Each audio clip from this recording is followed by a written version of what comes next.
Constitution saving throw. I believe you have advantage being a dwarf since it's poison. DC Correct. 30. All good. Yeah, you're fine.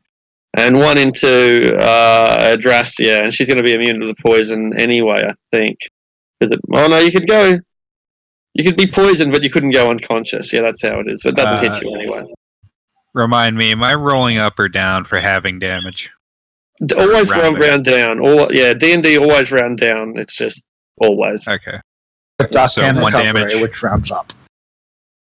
What trait is it that gives me the immunity to the effects of poison?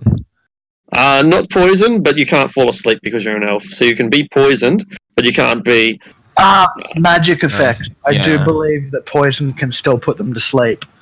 Oh, interesting. And I believe Yeah, it states can't be put to sleep by magic. Okay, alright, cool. Yeah, there it is. Oh, yes. Magic can't put you to sleep. Yep, no, that's cool. Alright, and when their assaults fail, the drow ladies go into retreat. Big tough ones.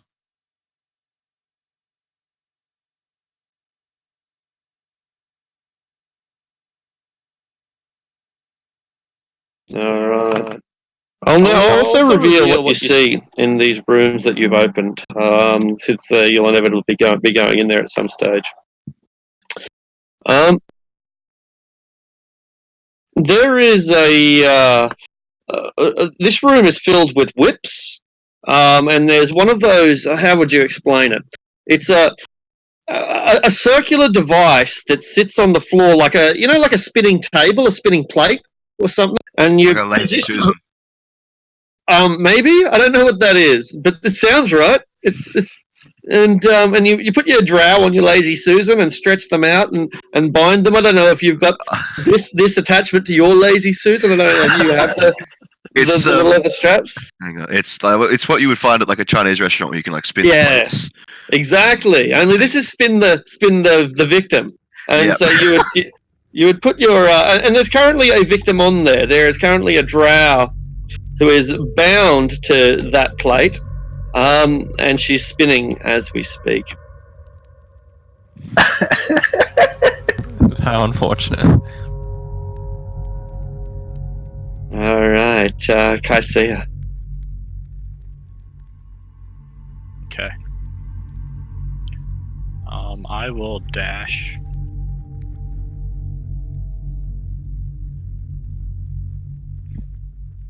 To here. And Bjorn will just continue sprinting like he doesn't care. Boom! Boom, bitch! Get out of the way! Here comes Bjorn. Yeah. He's gonna try to bite this drow's head. She flinches and tries to protect herself with Wouldn't that her. drow act first? No, she goes on 12. Oh, okay, right, they're both 12. It's just on my screen, it looks like she goes first. Oh, yeah, cool, yeah. I was thinking with Kaisia anyway. But that's, that's how I'd prefer it to be, so. Alright, yeah, it certainly does. He mauls her. She's very agile. She's got her studded leather on. It kind of looks a bit like the sort of studded leather that our good friend Aldrich would wear. By the way, Aldrich, you might want to roll for initiative, and I'll bring you up to speed. We're over here. So yeah, it's the sort of leather gear that might better be suited to the Temple of Loth, with high boots that go above the knees and very little protection along the thigh or above the breasts, or around the shoulders or arms. Kind of like a swimsuit with heels, really big heels, and little gloves as well. And so this individual, as she defends herself from Bjorn, she's quite nimble and quite adept. It's if it weren't for the sheer ferocity of his strike, where he basically bats her little buckler shield aside, she might have defended herself.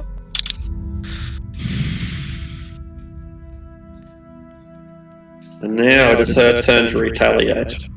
And with none but the bear to face, she delivers her wrath directly at this creature. House of Rinda will have all of your heads, she promises.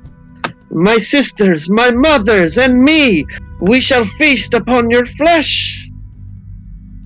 And stabs determinedly with her blade. Never whisper.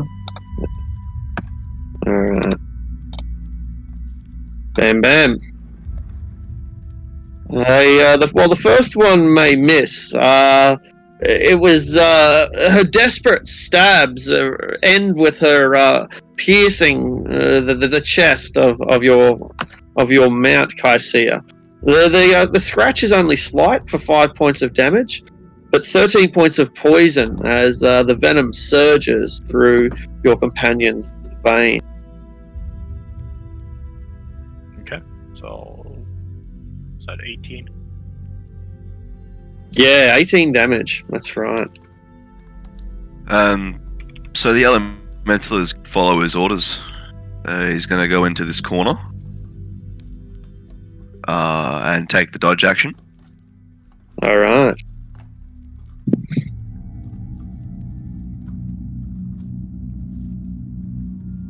He is dodging. Somewhere deeper within the dungeon, a door slams open. Slam! And slaps against the wall.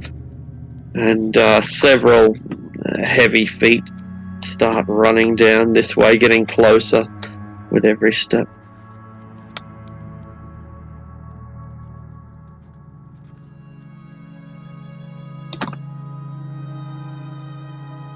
And while I bring those down, there is a drow female, quite young, and she continues to spin on that device strapped in.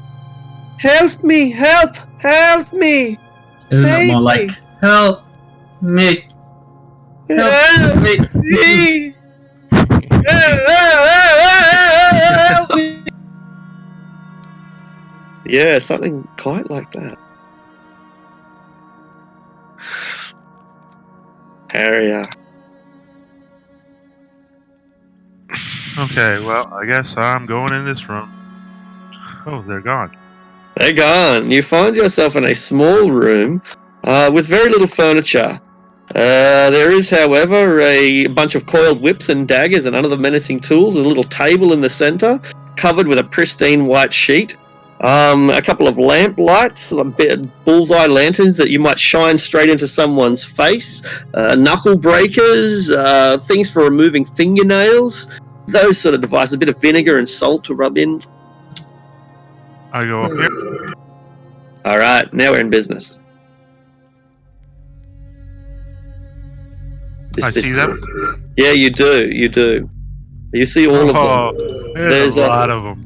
They're rushing towards you. Some of them, as you can see, the front line is made up of drow females who are currently in retreat. They're reloading their crossbows as we speak, running away. Their trim legs are sauntering as they charge their way through these stone corridors.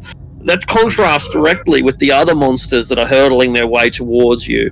Fat, obese, slobbering, these grey-skinned, vaguely masculine beasts lumber towards you, their mouths open and their hollow sockets where eyeballs would normally be. Okay, I'm gonna move up and yell for Keviak. Hey, need you here now, and take a whack at. Hi! It's a great hit. Even though she's wearing like a chain shirt, a very slight chain shirt manufactured in the Underdark, your first attack, but not your second, managed to get past these high-tech defenses. And I guess that's turn. I will be back in 5 to 10 minutes. I have to go reset a breaker. Beautiful. See you very soon.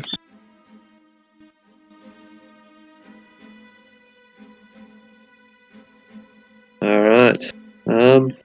Let's Lucius up. Alright. How big is the doorway in this room here? Like, how tall? Yeah, quite tall and broad. These are dwarven constructions, and we all know how much effort dwarves put into grandeur, right? For such a small people, they insist on having very high doorways. Oh yeah, the sense of compensation there is just I immense. mean, I didn't say it. You said it. No, that's your opinion, not mine. But my view of this one here is probably not too great with Bjorn in the way, anyway. Correct. Like he would be rearing up and then slamming down and scratching, and you'd get views of her ankles, of her hips, occasionally, maybe even of her face. But the most part, it's quite obscured. Yeah, I'm instead. Then I'm gonna kind of, because I can barely see her, and Bjorn and Kassir will probably take care of that. I'll inspect these glyphs in the center of the room. All right. Can you read Abyssal? I don't think so, but I will use my action to use the. Oh, did we rest after the Temple of Pain? Because I use this in the Temple of Pain. I don't think we did. No? Okay, never mind that. I thought we did for a day. I can't remember. We did. Oh no, yeah, Oh, because sorry, we You're went to right, see the sorry. Black Staff. We rested overnight. Yeah, of course. That's my bad. cool. Sorry. So Cool. I will use my action to open my third eye for greater comprehension, so I can read any language and then Oh, glance yeah. at them. Okay, cool. Make an Arcana check with advantage.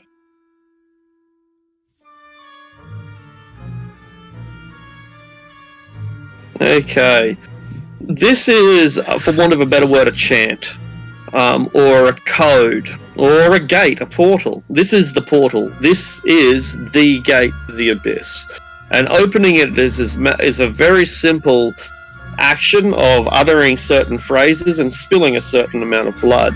The blood has to belong to a sentient humanoid, but beyond that, there's not much more involved. So the sacrifice of a sentient humanoid, the uttering of certain commands, which you need both Elven and Abyssal in order to speak, and that's really all it takes to open up a portal to the abyss, right here. And what would it take to destroy this? Is this like etched into the ground, or is it like a chalk portal? Or... It's a bit more intense than that. What would it take to close it? It's not chalk. The images are made of magic. They're just like swirling images of magic that sit above the ground, and the ground itself is essentially corrupted, opening up a semi-permanent membrane between our world and theirs. Things like Dispel Magic would be able to shut it temporarily. Something more powerful like Mordenkainen's Disjunction or some other, some spell that really wrecks magic would be able to send it off for an even longer time. But actually getting rid of a portal, that's it almost always involves having to go inside the portal to change something on the other side so that the two worlds are no longer aligned. Uh-oh. Yeah, so you can. The portal's not currently active. It requires a sacrifice and command words in two different languages to activate, but it could be activated at any time. Yeah, we'll discuss this in detail after the combat, then. All right, Severin. I'm curious what Ariok is up to.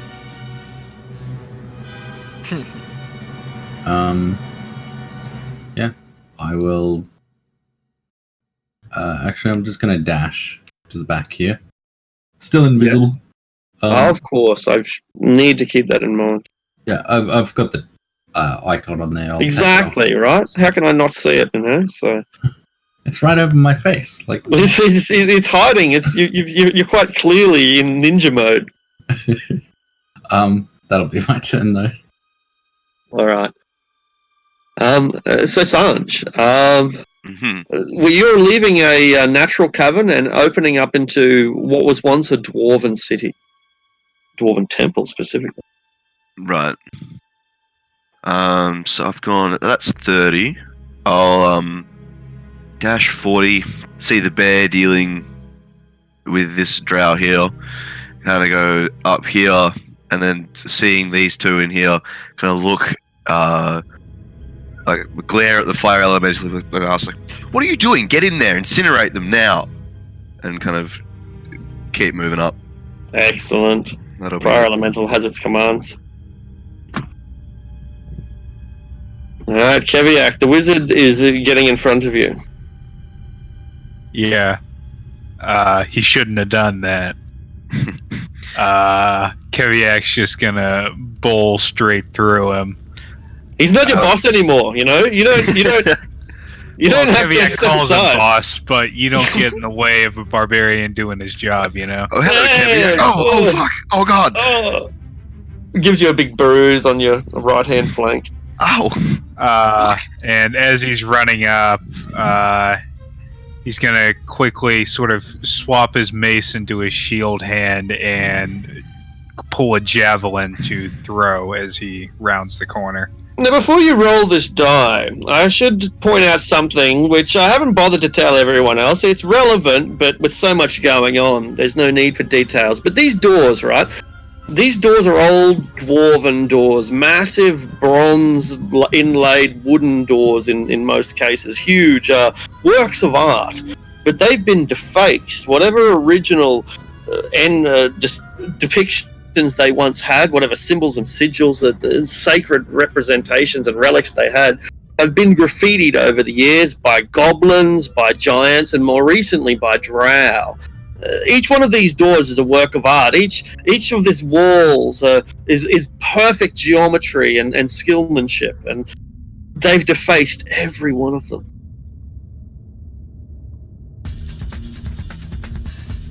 You can roll the die now. Here comes that crit. You know it, baby. Oh! Wow.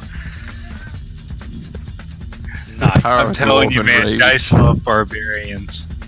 Dice love stories. That should be one more d6. Then it's 2d6 because every die is doubled. Well, it's 1d6 plus the 1d6 plus the second d6. Yeah, it's the brutal critical thing.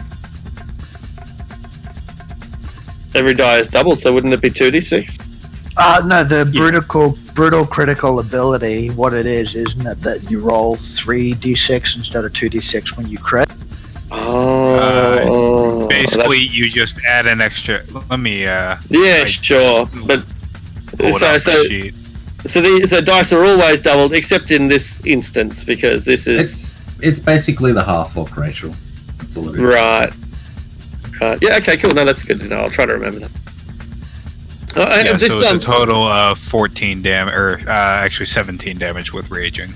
Couldn't have been a more perfect strike. She was already injured, burned, I believe. No, not burned. Anyway, she was already injured. How did but your strike couldn't have been more precise, more perfect. How did she die? He just skewers her through, like, straight through the chest like a kebab, you know? Like, just straight up, like, vampire steak that just protrudes at her back. She collapses into the female behind her, who lets out a terrified scream at the corpse of her sister in her arms. The new drow is dead. Poor drow. Interesting. Good lord. Anyway, so I'm just gonna go this way. Oh, hello. I'm melee range with you now, aren't I? That's Yeah, fine. she is. She has a pair of swords in her hands, two short swords. I can fight Wait. close combat. I knew it! Our House Freeth will never have these caverns! House free. You assume I still work for them? that I'm in any way associated with them. A dead house, in my opinion. You lie! They will be dead when we are done with them. We are done with you! Yeah, we'll see about that.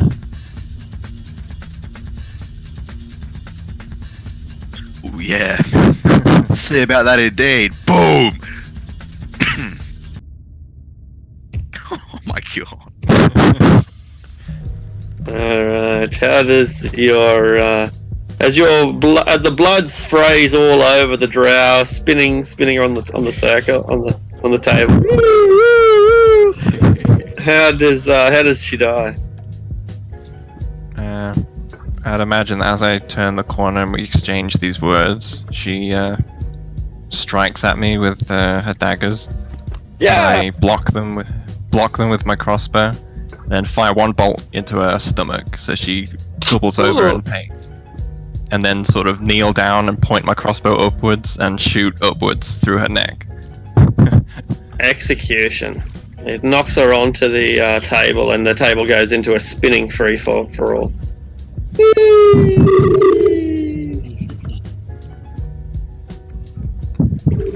It gave me a machine gun, basically. Thanks. That you need.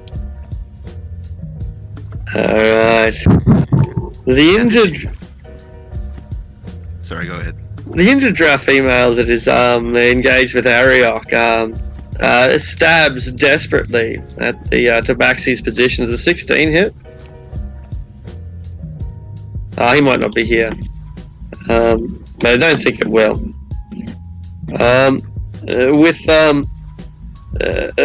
Seeing the dwarf come down the chamber, the remaining drow female who hasn't yet taken any injuries fires upon him, fires upon Keviak, but a 14 is unlikely to be enough to hit him. That's a miss. Catches it on his shield. And she flees deeper down the corridor, rushing past the grey-skinned, eyeless denizens that are coming towards her. This one flees away from Ariok.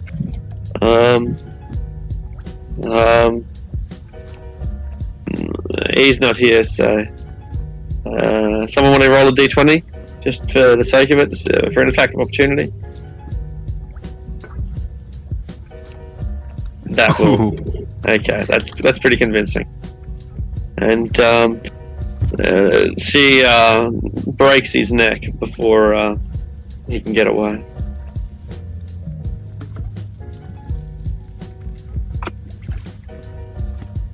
Aldrich, you were briefly entranced. This is the situation thus far. We've come down the River Sargouth in the Sargouth level. We found a cave filled with spider webs and chased a drider up there. As you might remember, that chase went on for a significant amount of time, and it ended less than a minute ago, or maybe around about a minute ago. Shortly after the drider was killed, a drow male scout turned up and was alerted to our presence, retreated into the temple, and declared that House Freeth is attacking, one of the rival drow houses. So we've been mistaken for them. You're at the rear now, and the party is clearing the way before you.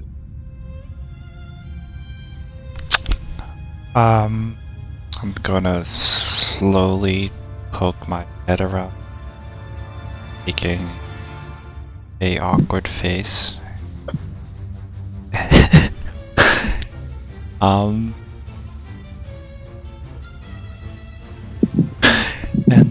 then going to just walk here and end my turn. Alright. I see ya. Okay. I'm gonna come here, do a gnarly front flip over Bjorn, and come down swinging with my greatsword on this guy, or this chick.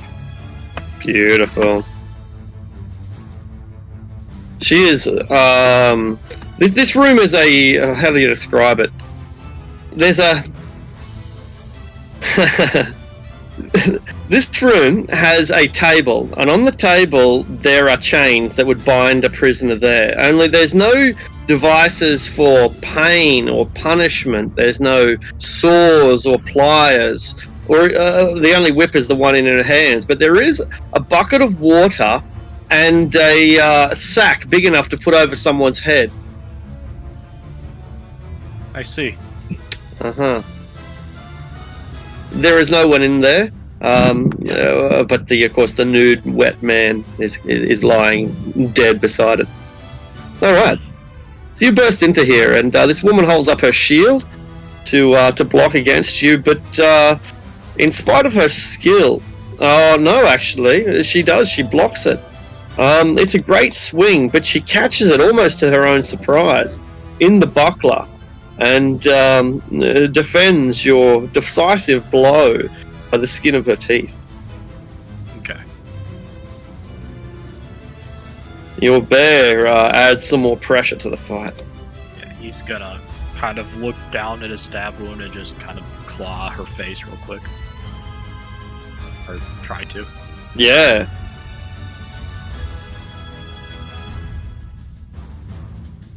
I don't think a 12 will hit. It will not. She spins as fast as she can, and lumbering beyond strikes nothing but thin air. She retaliates. Can you speak Elven? No. You do not know the insult that she delivers to you, but she switches her attention away from the bear and directly at you.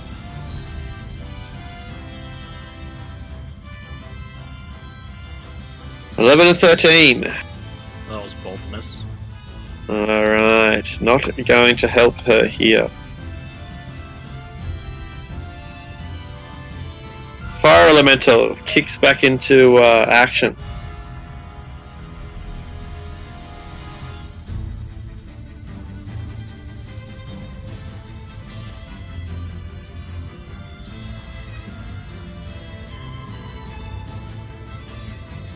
Fire Elemental, if you're there, Sanj. Yeah, sorry about that. No worries. Yeah, so he's got his orders. He just comes in, gets up on this spinning plate, Oh dear. and yeah, just goes for it. Alright. The woman who is strapped down to the plate and spinning helplessly. Her open wounds bleeding freely makes an easy target. He has advantage to strike her. Great, Oh, so it'll be God. it's a crit and then a 16. Alright. Illustre, save me! She says as she burns to death. Oops. Do I hear that? Yeah. What's your perception? My passive Passive perception, yeah, that's right. 13. Yes, you will hear that from where you are. Someone say something. Sam I hear a mystery. grabs it like, pulls the collar of his shirt, like, Like Futurama, like. yeah. Yep. Yeah, I was just about to yell out, like, Sanj, wait, but it's too late.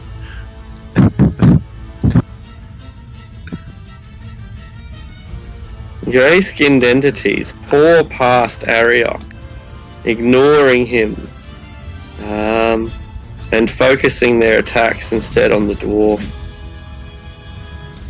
They lumber down the halls, using their knuckles to catapult them like a gorilla, giving the additional burst of speed that they need to charge through tunnels like. These Grimlocks then raise massive spiked clubs made of little more than bone, massive thigh bones of giant lizards and subterranean beasts, and they beat down upon Keviak mercilessly, their eyeless faces glaring at him. There's a 2 24s and a 19 hit. Those all hit. Alright, so 5. Plus right, so it's 9. And then another 7 is 16. Oh, they'd all be hard though, wouldn't it? Oh, this makes the math a little more difficult. 2 and 2 is 2. 2 and 2 equals 2. 4 and 3 equals 3. Anyway, you can do it. I'll let you do the math. Alright, give me just a sec. I think you have the single instance of damage, not the damage die as well. So, But if it was fire damage, then it would be different. So I think that they'd be halved individually. Yeah, it's individual first, then added together. Yeah. Alright, yeah. Proceed and I'll work that out. They beat down. The Illustre Worshipper is dead. Ariok. Ariok is AFK. Lucius. I'll kind of give a side eye into the room that has the elemental, but pretend I didn't hear anything and then keep moving.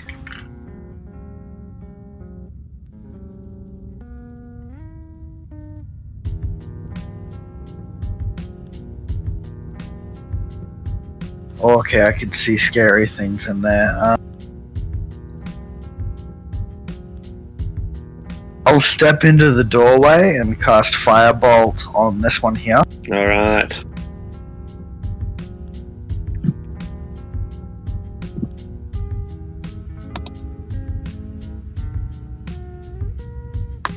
Its stony skin will not protect you from your arcana. Protect him. Now we'll step 5 foot back again. You inflame him, and he is scorched badly, stumbling over dead.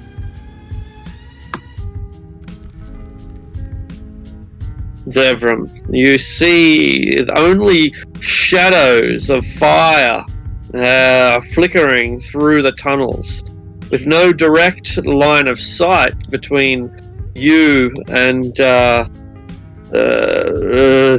worshipper. You can only imagine the agony that she experiences as she is torched to death.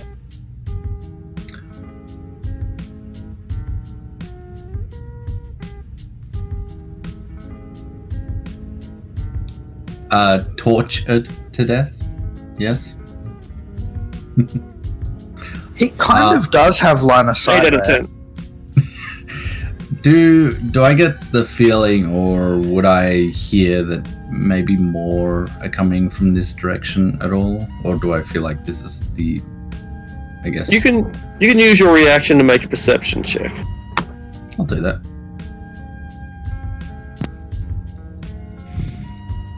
You think you hear more coming, but you're not certain. I will run up to this creature and I'll swing at it with my sword. Advantage for the first one because I'm invisible. Uh-huh.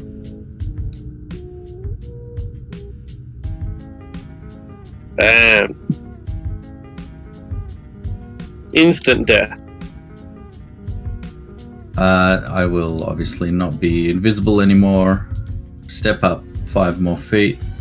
Use my extra attack. Oh, 28 still. And then I'll yell out to Adrastia, "Don't worry, I'll come save you in a minute." I just don't even give that a response. I'm just assuming it was her that said, "Illustre, save me." I turn back to look at the elemental as it completes its work, and I'm gonna stop concentrating on it. So it was released? It disappears because it's not because if I fail a concentration check, it becomes hostile. But if I just end the spell, it just goes. Excellent. So I'm gonna go. 20, 25 feet.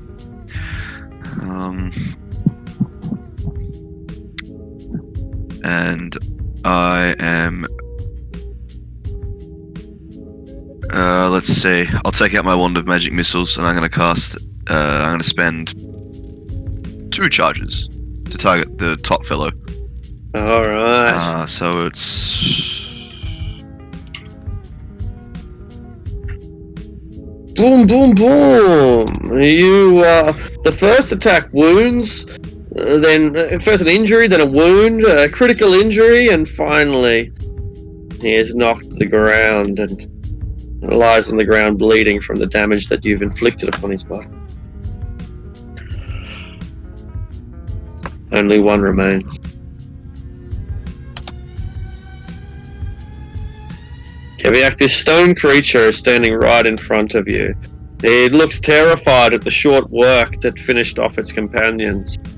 And even though it has no eyes, it sniffs the air and knows death when it smells it. It's gonna smell like this hammer. It doesn't smell it coming. Bam.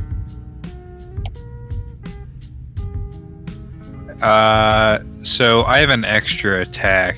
Am I able to do like a melee attack and then a thrown attack? Sure can.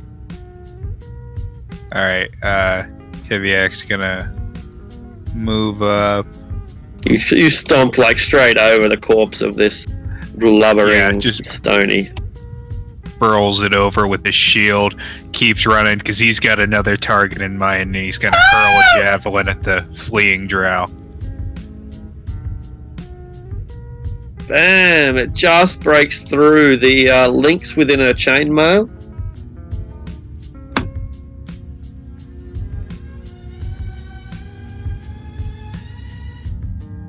Oh, 12 damage? Oh no, That's it's only right. 9. It's only 9 because I don't think you get it on thrown weapons. It's... Well, let me double check that. I Yeah, think it specifies melee attack. yeah.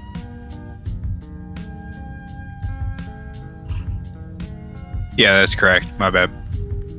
Cool. I'll take that off. Adrastia, you're in the room with a dead drow. A couple of dead drow. Is there any obvious contraption in the room to stop the spinning circle, like a lever or a button or something? Yeah, pretty simple. It's not high tech at all. You're able to stop the spinning with ease. Alright, then I'll walk up and like hit the, let's say it's a button. And then I'll hop onto the spinning disc and check the recently incinerated drow and see if she's beyond saving or not. Alright, has she had a go yet? No, I one go, don't think she has. No, since her injury, has she had a go? Has it passed? I might have deleted her icon immediately, I think. I think she had one go after the fire elemental took her out. Right, okay, cool. I'll give her a death saving throw. She is alive. Alright, then I'm gonna cast Cure Wounds at 3rd level. Like, really put as much of my energy into it as I can.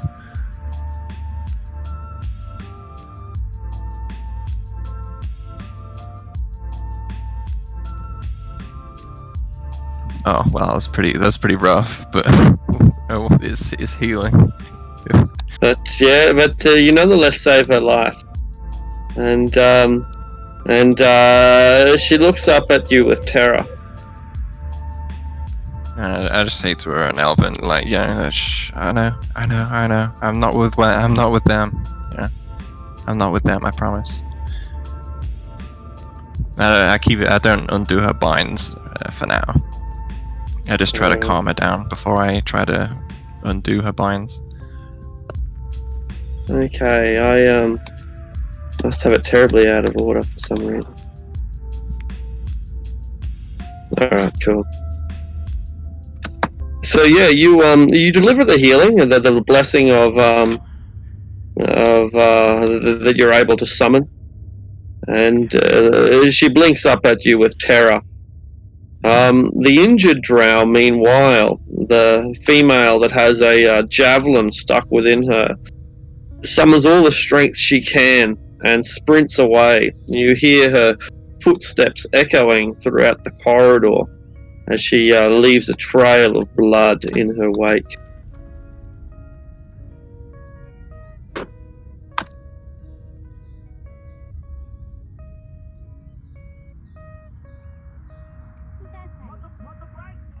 Aldrich, you are taking up the rear. You probably shouldn't be. They should be a bit further down the initiative order.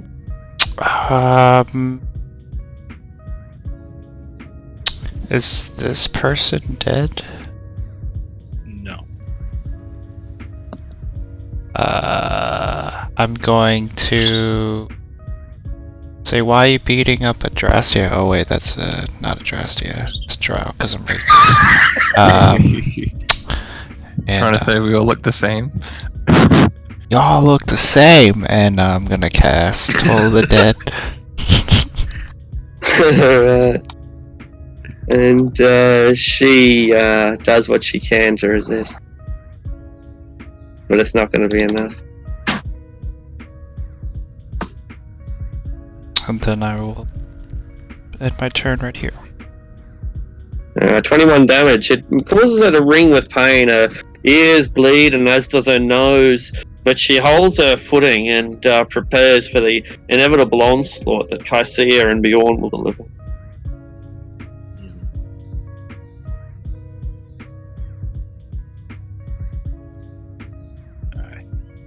I'm just gonna Kaisia. take my greatsword and start swinging for her head. Alright. Good old baseball swing to the face. Oh, it's a devastating hit. So her shield is not high enough to defend like this blow. And then everyone in 300 feet hears the maniacal laughter of two monkeys.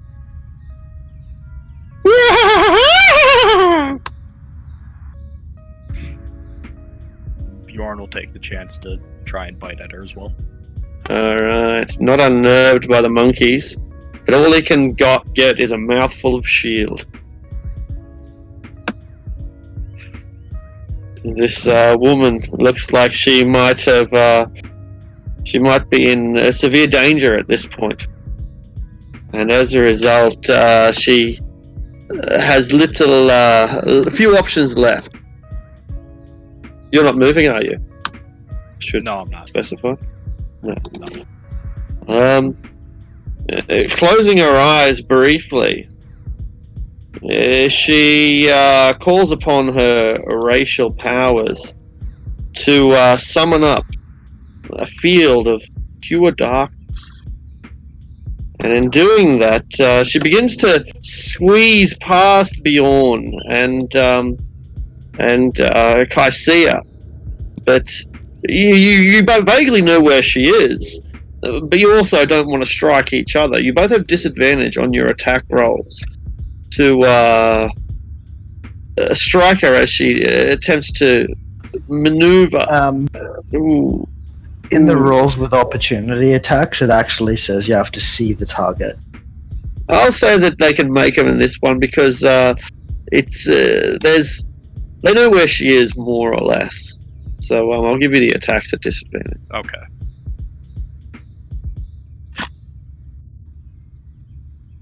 Oh, when she moves as well, the booming blade will trigger for extra damage. Good call.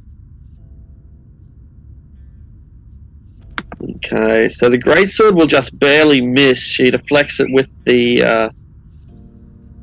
Oh no, there's a 21-29. I was looking at the 2017. Yeah. They ignore the thunder damage on that one. Okay, cool. So the sword hits. I didn't see but the bear misses. So with the booming blade and the sword, how much damage is that? Another 10 damage. Total? For 24 damage. Ooh, and I guess she has to make a concentration saving throw. Concentration check. Yeah. Pretty sure darkness is a concentration spell. 13 against 12. So yeah, she, Alright, she stumbles away out of the darkness. And 2, 3, 4, 5, 6, 7, 8, 9, 10, 11, 12. And Aldrich just oh no, you probably can't see through the darkness. You get a glimpse of her getting away, but How'd she go so far? dash. Yeah, but didn't she use her action to do darkness? Oh, you're right. Yeah, good call. Stumbling through it. Yep, cool. No worries. but guys, we got a runner. We'll run after it. Okay, I'll try. Beyond that, all seems to be quiet. Aldrich. You hear the drow escaping towards the south, but you can't see her. She's still lost in the darkness.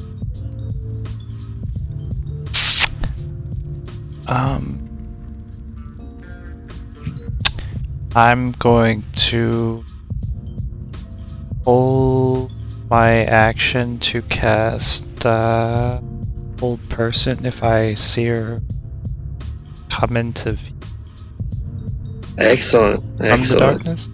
And ready. Excellent. If she, they'll. The way you're standing, it's all. As long as she runs south and not north, then you will have at least one opportunity to get your spell off. And of course, if she doesn't emerge, then your spell will be wasted. Ariok, the corpses of these the corpses of these entities with no eyes lie at your feet. So do a couple of drow bodies as well. We know at least one drow female got away. She's wounded. She got a javelin in her, but she's run to the north. Beyond that, it sounds like one is also running away to the south. What do you do? I'm gonna move up to here. Uh-huh. I don't see it. So that's 35, 45. Oh, I see bloody footprints, so I'm gonna dash for another 50. Alright. Your dash is... Yeah, keep going. You have a Step of the Wind as well. Your I dash don't is in... have Step of the Wind. What are you talking about? Dash is interrupted by a Grimlock. You get to here, and or here, and this eyeless creature sniffs you out and attacks. He's been holding his action for someone to come by, and he swings his club with all the strength he can muster. Does a 17 hit? No. Alright, you've still got the rest of your movement, so if you wanted to move up to there, you can. But you also see where the bloody footprints lead. To a drow who tosses a javelin aside and as he tries to get away, reloading a crossbow. Now, why do I have Breath of the Wind? You can spend a key point to dash as a bonus action as well. Oh, yeah, So I that's know. a monk thing, yeah. Yeah, no, I'm not going to use the key point. If I dash, that's my action, correct? So you've still got 10 foot of that original movement that you calculated before you were interrupted.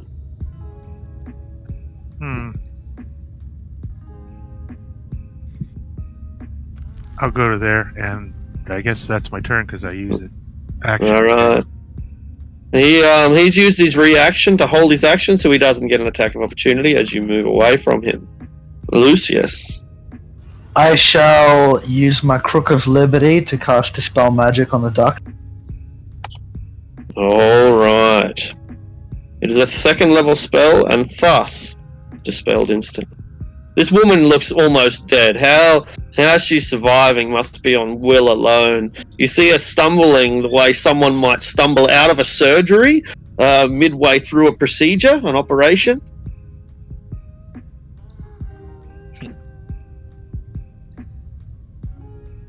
and Aldrich has his whole person prepared, so she has to make, I think it's a wisdom save.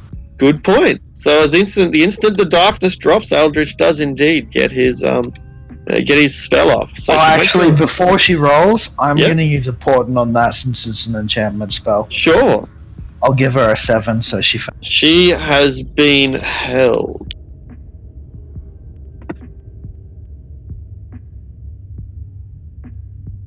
Alright, Zevram. Typically, Ariok has run off into the darkness. There's some action going on down to the south as well. It seems that there's enemies on both fronts. And you're left to hold it together like the leader you are. I feel like I'm following the leader right now. So Uh-huh. I just chase after. I can see there's something in the distance there, but I used my action to dash. That's something as a Grimlock that is missing Ariok before your very eyes. An eyeless thing from beneath the surface of the earth. That sand just skipped over you. So I just want to double check that movement. Sorry. yeah, go ahead. You're in a torture cell, Assange. There's all sorts of torture devices here. Yeah, okay. Alright, I see Zevram shoot off. So as a bonus action, I'm going to cast Expeditious Retreat on myself. And I'm also going to channel some of that magic into my stone to give myself 10 extra movement. Yibbity yibbida. So, I will move 30, and as a bonus action, dash to the 60.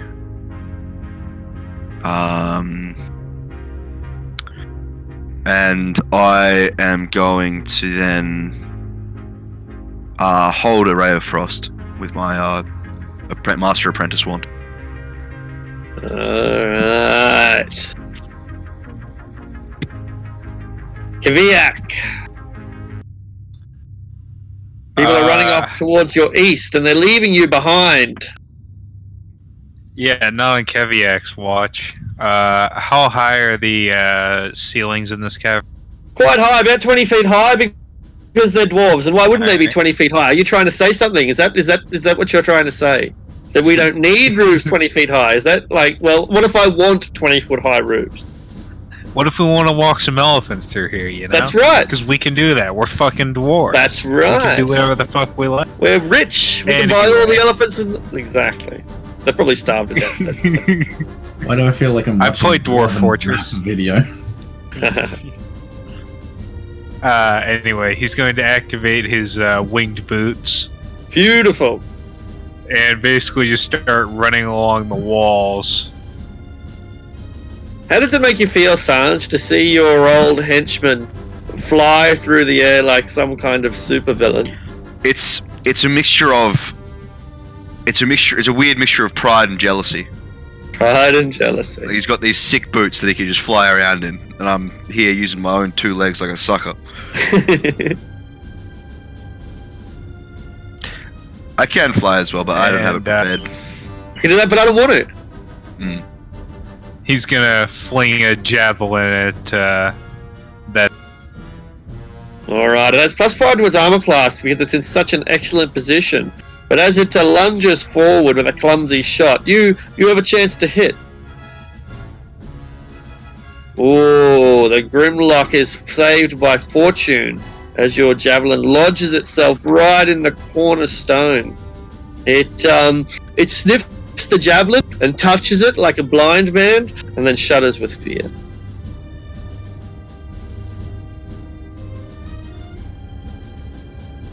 Now, Drastia, this drow looks up at you, and then she says to you in the elven tongue, "Why did you save me?"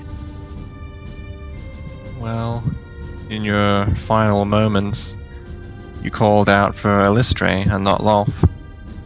That tells me that you're worth saving. Can you raise her too? And she looks at the dead companion beside her. Her also? Yes, Why her? she can be saved, her soul and body. gonna examine her, see if she can even be saved or if it's too late. I'll give her 2 death saves. You'll need to pass them both.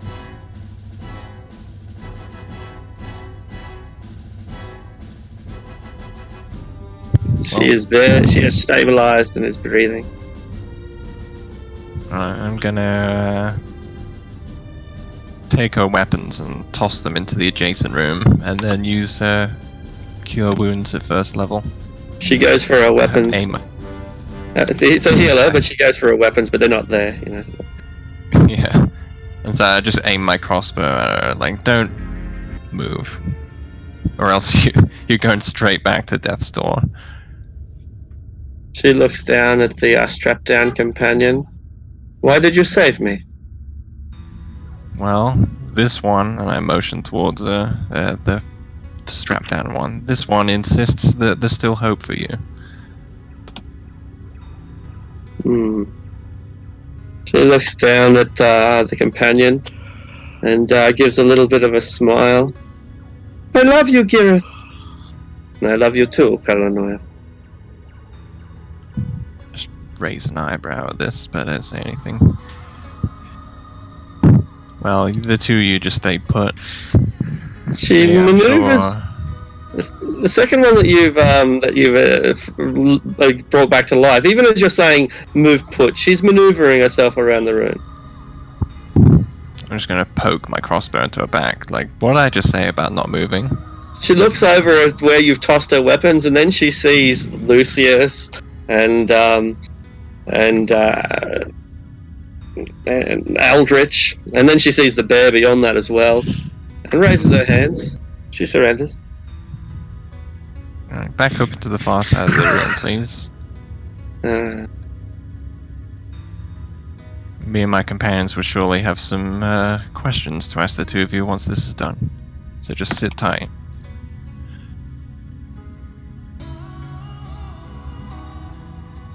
I see her. The battle appears to be over.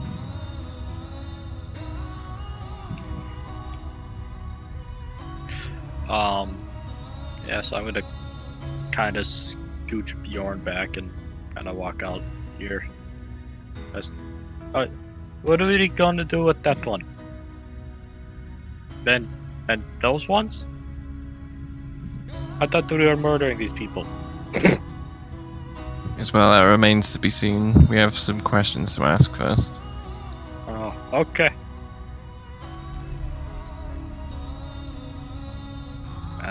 Be it for my turn. Alright, this one is held. Her back is faced towards you, and she's caught in mid-stride. Bjorn sniffs her. He looks at you, like, he kind of... He gives you that look. You know I could eat her right now, right? Like...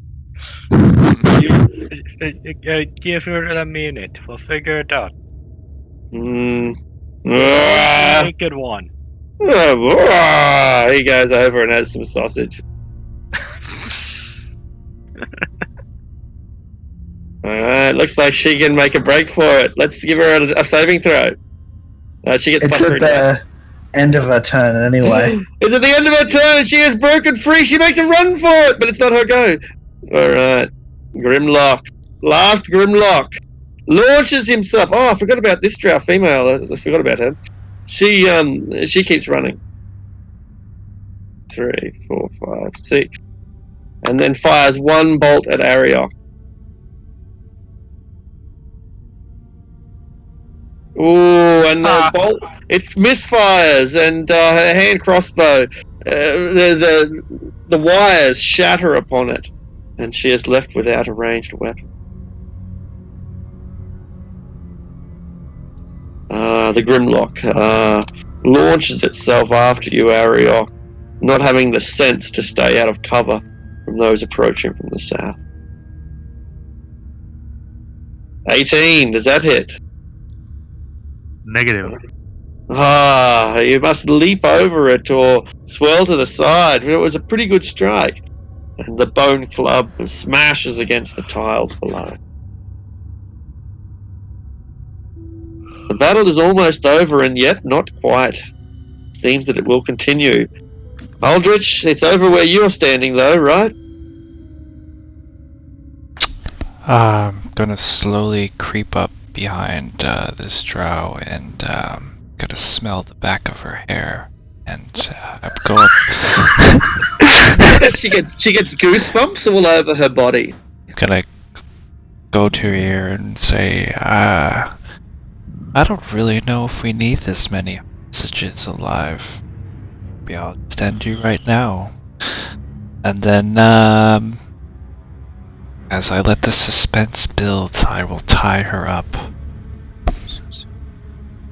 She's no longer held, and so she snaps around towards you and says, "You are the priest of Leviathan." Yes. I can show you brand new ways of torture and pain. Give me my life, and I will enlighten you and amuse you at the same time. I just smack her open-handed and just tell her, shut up. Your blow knocks her to the ground, and she's lying there dizzied and dazed from your gauntlet it had hit. It was as much as she could take, and she is now sort of passing in and out of consciousness, stunned, seeing stars on the ground.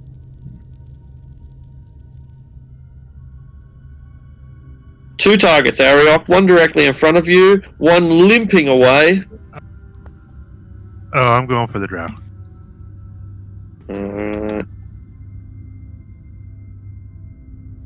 Okay.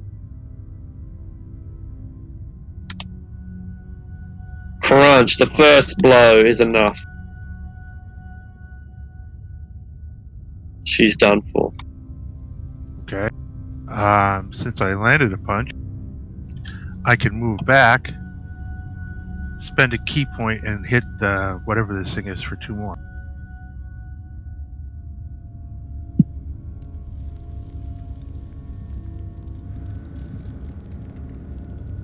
And although it's not the perfect combination, it's enough to finish the creature off.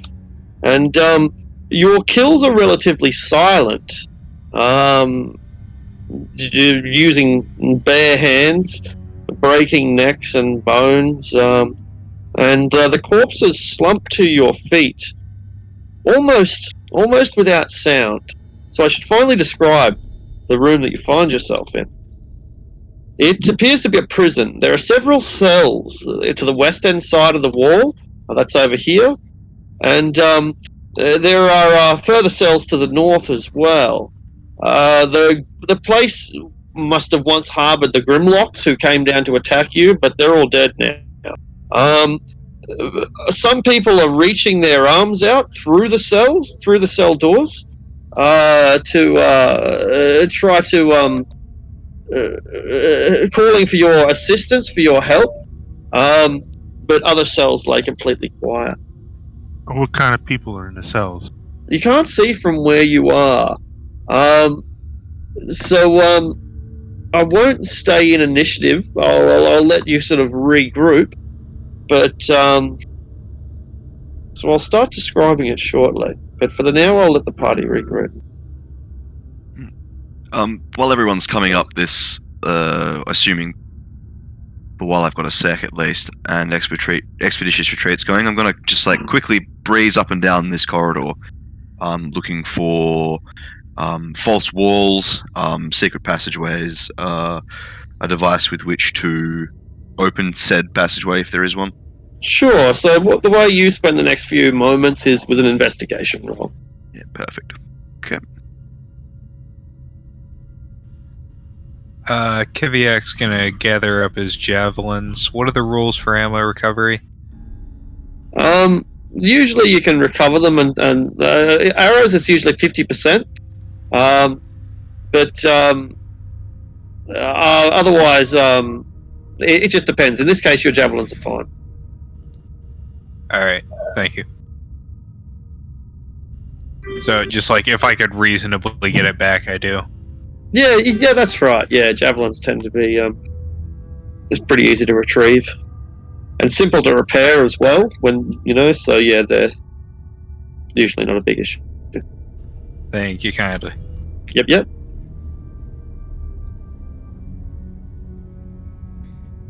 Lucius will spend these few moments kind of pondering on a way to try and keep the portal shut without having to go through it, taking up measurements of the room and everything, thinking, worst case scenario, we'll just disable this thing long term and then trap the shit out of the entire room. Excellent. Is this portal, is it like a structural thing? Like, has it been built and then enchanted to serve its purpose, or is it I guess my question is, if we were to structurally damage the area that it sits on, would that have a lasting effect? I asked this earlier, and he said it's like magical runes and stuff. It's been created with magic. Yeah, So the only way to permanently close it would be to go through the portal and close it from the other side. He said dispel magic will shut it for a small period of time. A more intense magic will shut it for a longer period of time. But to keep it shut permanently, you'd have to go through. You can make a Arcana check to decipher further clues that haven't been found, but that was pretty That's a pretty good summary. I'll yeah, I might go ahead and do that actually. Yeah. Alright, so Sandra's been searching for secret doors. He's now investigating this contraption down here. I'll go back to the room up to the north, since there are several doors that you'll no doubt long to open. I might get rid of these fences. There's really no need for them. You can see through them. They're bars. They're bars. These are cells. And so these cells are all, the contents of them are quite visible. There's no real need to hide them. So, I'll go through them one by one before elaborating on any that you find particularly interesting. This one's a human. This one's a human male, probably age 30. It doesn't look in very good condition. This one's a hobgoblin, has the scars of war. This one was a hobgoblin. He's dead. This one is a male drow. He's looking at you with suspicion. This one's a male drow. He's looking at you with suspicion. This one's a male drow. He's looking at you with suspicion. The drow show signs of lashings and other injuries, but they're not in as bad condition as the human or the hobgoblin. The drow also are fully clothed, whereas the human is clothed in rags, and the hobgoblin doesn't have much left but pants. There's also an elf to the north, but I haven't described her either, a high elf. She has a bigger cell than anyone else. Of course she does. And finally, a door, and there are people. There is noise going on beyond the door. Yeah, well, she needs one. I go up to the human, offer him my water skin. Are you a water Davian? You'll get no answers out of me, drow. Oh, right. Not a drow. I mean, half a drow, not a full drow.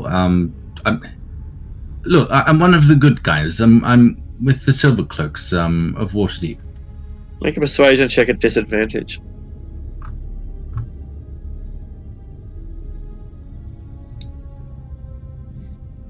Really? You're Zevran? I didn't know people knew my name, but yes. My brother got a job with the Dung Sweepers Guilds. He knows you from the North Ward, from some jobs that you did. Oh yes, Barry, right? Yes, Barry Breer. Barry Breer. Wow, I'm Geldrax Breer. Did he tell you about me? I light lamps. You light lamps? Yes. When you walk down the streets of Waterdeep at night, I'm keeping you safe because I light the lamps that guide the way. Oh, That's well, actually a job. good job. Thank you for your years of service. Well, thank you. I do enjoy the civil service. I think it's important to support one's government. Right. Well, we'll get you right out of here.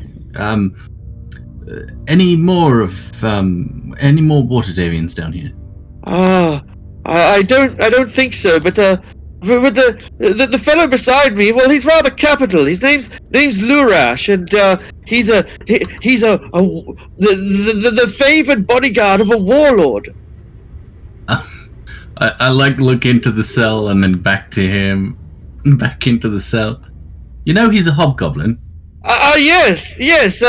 They're resisting the drow advancement. Oh, really? There's a resistance down here. Yes, a goblin resistance. Oh, See, well, goblins we are have people experience too. with that. Yeah, okay, yeah. But look, are there keys around here somewhere? Oh, I believe that they're being held by one of the matrons. Oh, and where do they mill about? Say, have you any food? I haven't eaten in some time. Oh, yes. Of course. I think I have something here. Yes, I have some rations here. Have a ration. And what was your friend's name? Lurash. Lurash. Here, you have one too. The hobgoblin says thank you in the common tongue. And your friend here? Oh, he's dead. Would you like a ration, sir? Set me free. I can help you. I plan to. Are you? What's your house? We are houseless. My brother and I. We are commoners within our society. Growth herders and merchants. Sort of looks suspiciously between the two. They're identical twins. It's almost like they used the same token twice. If I said the name Ilistri, what sort of feelings does that invoke? What feelings would you like them to invoke? No. Answer the question. We are the enemies of Loth. So we are friends with your team. So what do you feel when I say we are with Ilistri? Good. We feel good. Do I feel like he's being truthful? Make an insight check. You believe that he is attempting to strike a alliance of convenience. Yeah, I mean, I'll give them each a ration for now, but I'll continue looking at them suspiciously as I look at this last cell. And you, what's your story? Did I hear you say that you were with the Silver Cloaks? Yes, I am. Set me free, and I will help you finish off House Ovrinda. And what assurances do I have that I can trust you? The assurance that I could have killed you already. And he shows you a shank that he's fashioned out of stone. Oh, very ingenious of you. There's one problem. I'm out here and you're in there.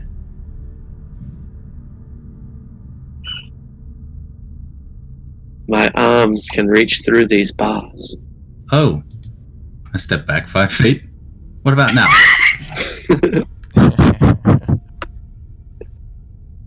If you would prefer to fight them on your own, I shall wait for you.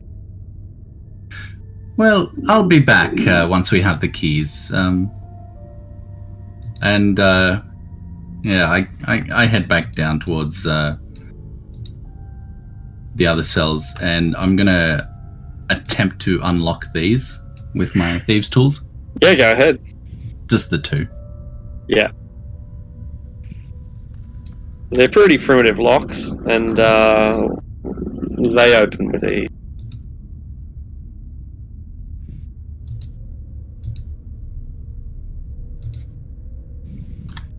Weapon, says the hobgoblin. I first usher them slightly away from the drow. Do I have a spell? We should escape, says Geldritch Theodexperia. There is no need to battle them. Let's find a way out of here. Oh, unfortunately, there is a need to battle them. You are most likely not their last victim. They've been kidnapping quite a lot of people, actually.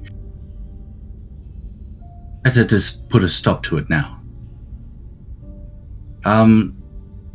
Do you know how to use a whip, Lurox? I can use any weapon. Better than any man. What about you, sir? Can you handle a blade? Oh, I have training in martial arts. Oh, great. So you don't need a weapon? I would. Do you have a sword? Yes, I do. Here, I have a scimitar for you. He holds it like a rake. I take it out of his hand and put it into the hobgoblin's hands, and I give him the whip. And I look to the hobgoblin. Protect him if you can. He nods. And I'll say, if you head down south, there's a raft. You might be able to take it to Skullport. If you want to wait for us there, we can then take you to the surface. Otherwise, if you want to hang around here, just be quiet until everything's, or until the dust is settled, at least. Yeah, they're not really sure, so they'll settle somewhere in between. And the rest of the party sees a hobgoblin coming down, an armed hobgoblin, and he's leading a human dressed in rags. Hey, who are you? What have we here? I'm Geldax, and this is Lurash. We were prisoners, but we were freed by Zevram of the Silvercloaks. And he just gave you a sword? Well, and a whip. I see. And where is Zevram now? I believe he's off freeing more dark elves. Oh. Aldrich, do you want to look after the prisoners? I'll go see what Zevram's up to. Now, Lucius, deep breath. Inhale through the nose, exhale through the mouth. Keviak goes marching down the corridor too.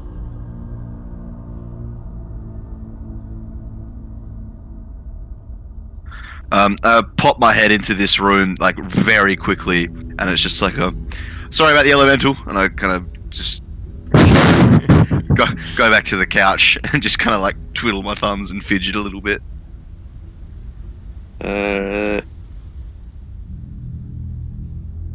Zevram, Ariok, what do you pair up to? Just freeing prisoners.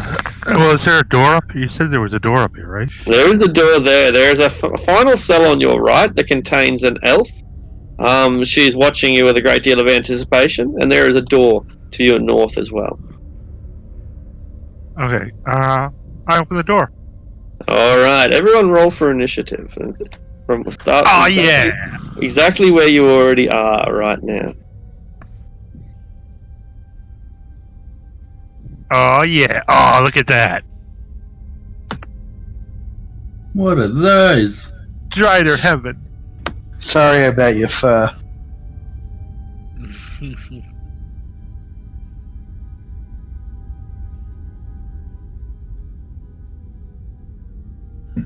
Wait, are they?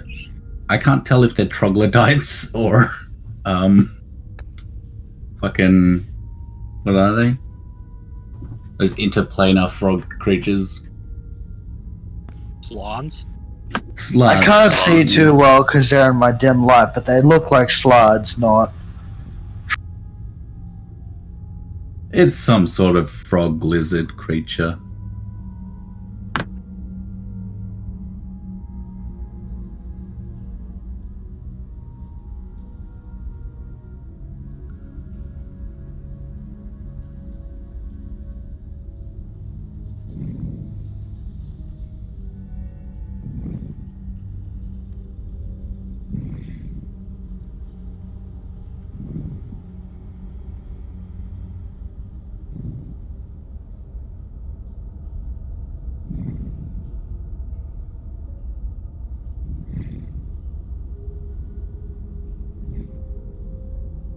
Stop breathing, you get me horny.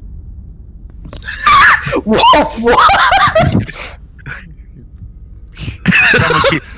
It must have been me. I'm sorry. Someone keeps breathing in my ear. It's getting me going. I didn't realize it was so easy, Mark. Hey, I'm an old man. It doesn't take much anymore. D&D ASMR. Yeah.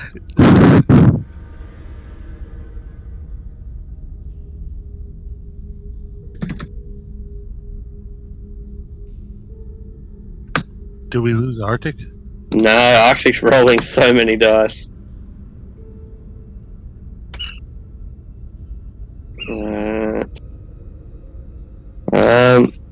Okay, so I assume everyone's rolled for initiative, right? I think so. Yeah.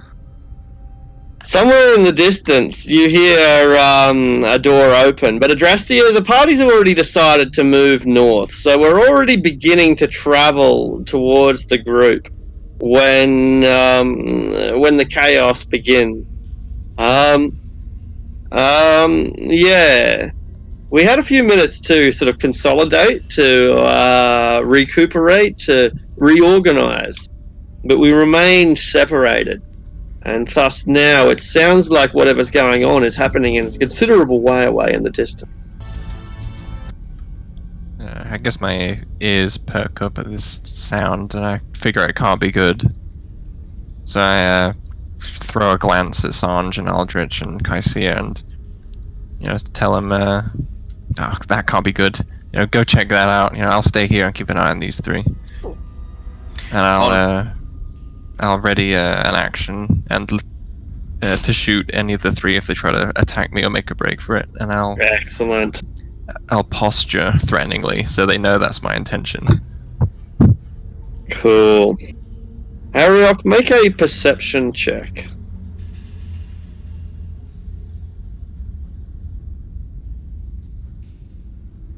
Alright. The giant spider that is above you has been hiding. Let's see how. A 13.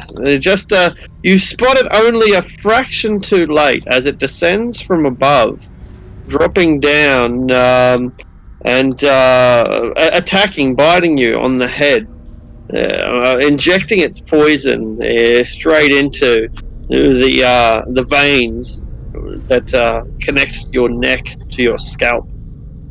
Has advantage on this attack at 22. 11 points of piercing damage, 10 points of poison damage.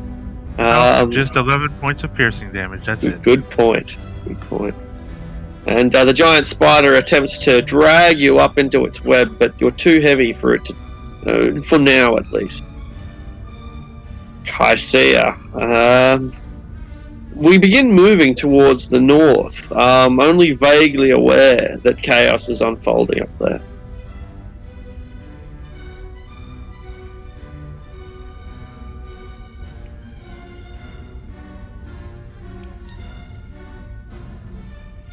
If Kaisia's there, I'm not sure.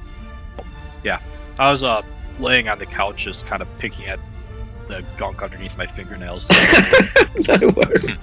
And, You gain inspiration from your personal hygiene. And hearing Ariok scream, because I know she's terrified of spiders. I am. Kind of jumped. I don't know. Are you? Are you? Would No. you scream when a giant spider fell on your face? Well, yeah. Okay. Wouldn't you? Yes, I would. Fair assumption. Yeah, I'll kind of jump my feet and start dashing up the hallway. Beautiful.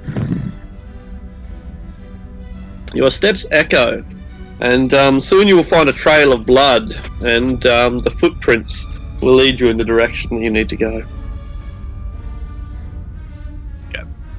Someone screams from behind a large bronze door that separates this hallway from whatever lies beyond. All right, Lucius. You just skip Keviak. Oh, I'm sorry, Keviak. Keviak's gonna Correct. rage. Move up and lay 2 reckless attacks with his warhammer into the giant spider. All right, you have to jump to reach it. Make an athletics check. Are your boots of flying still active? Ah, you got flying boots. Yeah, I'll just kick those on. Boom, and you soar straight up, and so you've lost both rages by now, haven't you? I have 4. Ah, you have 4 rages. Awesome. All right. So yeah, you're able to power your way up there and strike the spider with ease on its own terms, its own level. So these are reckless, so with advantage. Great. That will hit.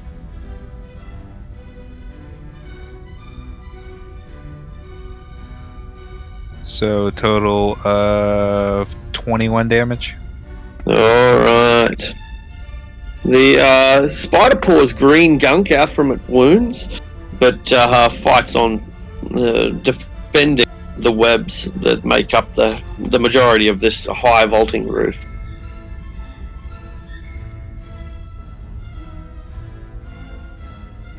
Now Zebra.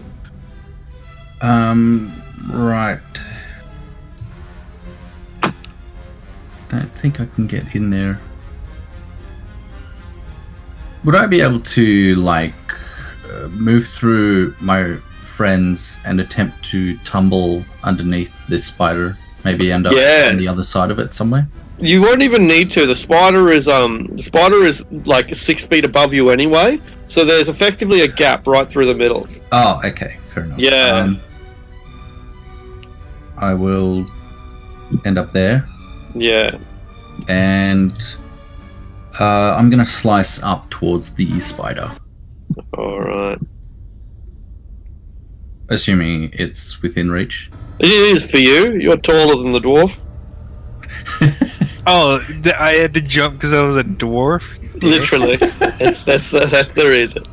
It's 14 hit. We are medium creatures, thank you very much. With little arms. 14's, I don't think it's going to do it. I'll just check. Just enough. Okay. Just enough to get a confetti of spider ichor all over your arm. Cool. I will defensive flourish with this one as well. Alright. Make a dexterity saving throw. Ooh. 9. Okay, you are knocked prone as the spider's corpse comes crashing down on top of you and pins you to the ground. Do I get my second attack? You do, but you are prone while you do it. Okay, so it's disadvantage. Yeah. Okay. I mean, I'm sort of like trying not to be crushed by this thing, but I take the opportunity to try and sweep the leg from this nearby creature. All right. It's a great hit, and its skin is much softer than it looks. Cool. So I am prone, but I have 28 AC until my next turn. That's pretty good. Alright, and there is now an overwhelming stench in this room that you've entered. You didn't notice it as you rushed in, but now that you're down low, this room smells absolutely offensive, like 1,000 stink bugs that have all been squashed at once.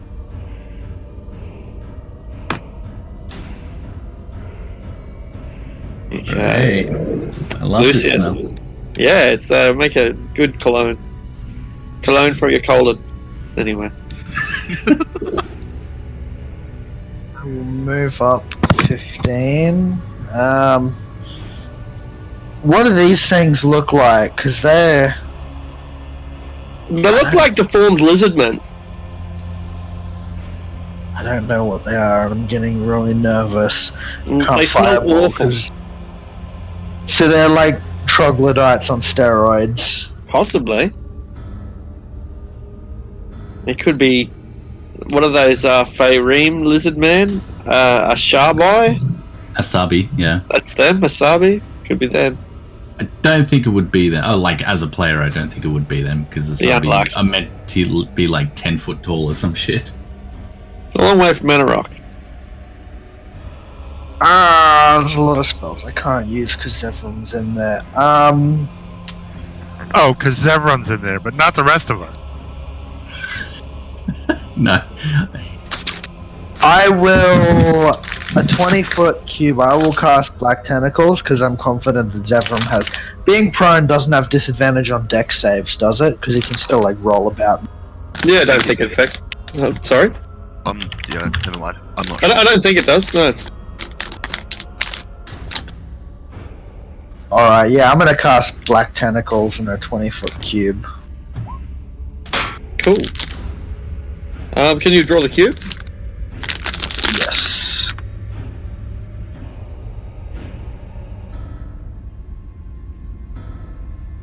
Oh, wait, no, that's 15.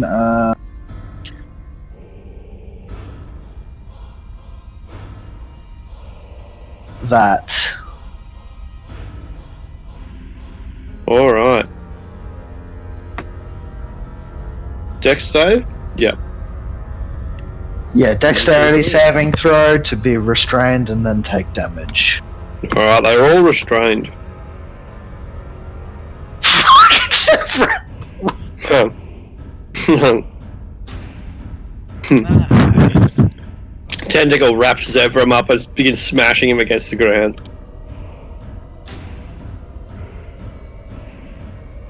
Nine damage, hey?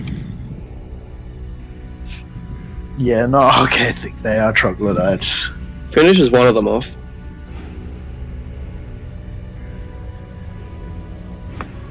Gee, the room stinks now. It just stinks absolutely awfully. Okay. So this door suddenly burst open, and a polar bear-like humanoid bursts out carrying his primitive stone club in his hand. And he looks and he roars, and then he sees all the tentacles shooting up out of the floor. And it doesn't know what to do, so it runs back away. Troglodytes don't have this this luxury, unfortunately. And although they smell so offensive by their very existence, there's little offensive capabilities that they can have unless you're right beside them. Fortunately, Zevram is right beside one of them, so it's restrained. It can still attack without any restriction, right? It is disadvantage, but because Zevram is also restrained and he's prone, it's advantage to attack him, so I think it's just a normal attack. Cancels out. And so these hideous beasts that stink worse than any sewer you've ever been in lash at you, Zevram. and bite furiously. The 22 doesn't hit, does it? It would have, but I used defensive flourish, so I have 28 AC. Alright, it nearly bites you, but then you like slash your sword. Hey! It backs its head back off. Hang about. This other troglodyte rushes forward, thinks better of it, and runs away too.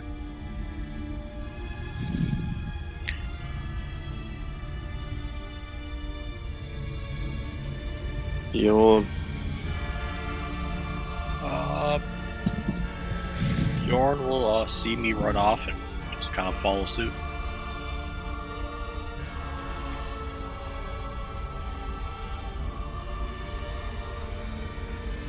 Ariok, you're on the front line. Okay. That is a living one? It is restrained. It's caught up by a massive tentacle that wraps it around like some hentai nightmare. And is this room vaulted? The ceiling? It's pretty high. It's about 20 feet high, yeah. It's covered with web as well. Is there a free path that I can run up the wall and get past the tentacle? Yeah, I don't know about that. How the tentacles are a cube, I'm pretty sure, so they're probably coming out of the roof and the walls as well. Is that right? It's a cube, right? Well, it says 20-foot square on Square, ground. that it's not coming. It's not a square. That it's coming out of the floor. And how tall do the tentacles reach? It doesn't say. Doesn't say. Then yeah, you'd be able to run over it. You'd be able to run straight over the wall to the other side. I look at Keviak. You got this? Seems like the tentacles have got this.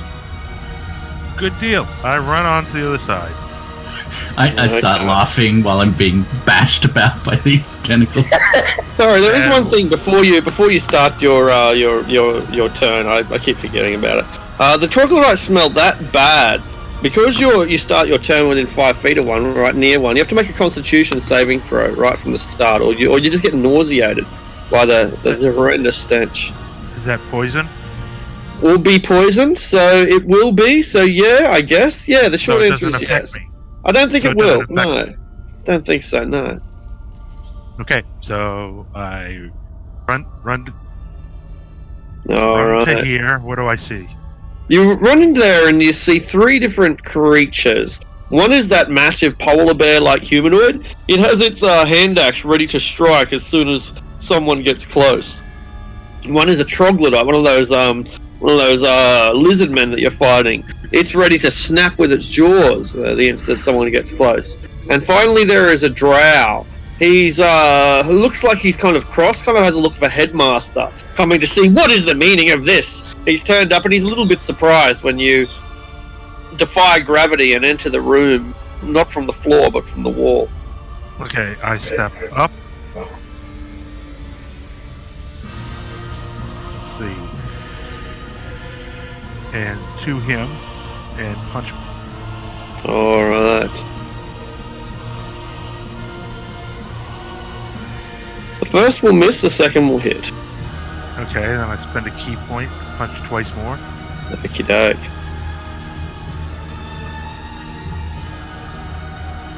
That'll do it. Is he dead? How much damage have you done? 13, 20, 23. 23, yeah. No, he is not. He is still standing and trying to block he blocks your other blows with the martial arts of his own. Alright, he has to roll to be knocked prone, and I use a key point to stop. Cool. Now keep in mind you haven't gotten any of the key back from yesterday, from when you were chasing the drow. How much have you got left? I have 6. Excellent, excellent. What sort of save was it? Let me.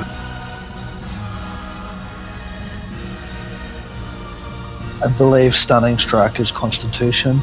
Cool. Okay, yeah, be knocked prone is dexterity, and stunning strike is constitution. Alright. He falls prone. I'll just switch it off on always whisper. And he is also stunned from the impact of your blows. And as a bonus action, I stick my tongue out at him. Excellent.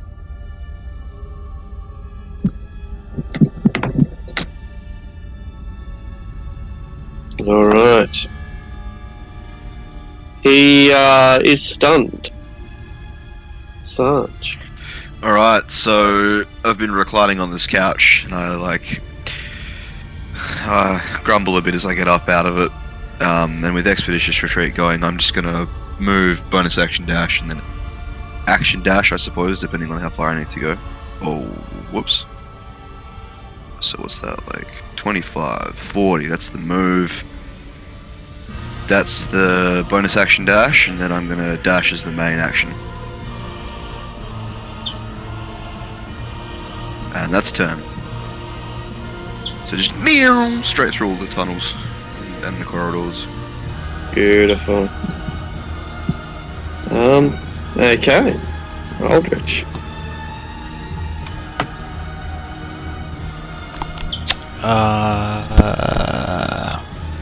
Going to here.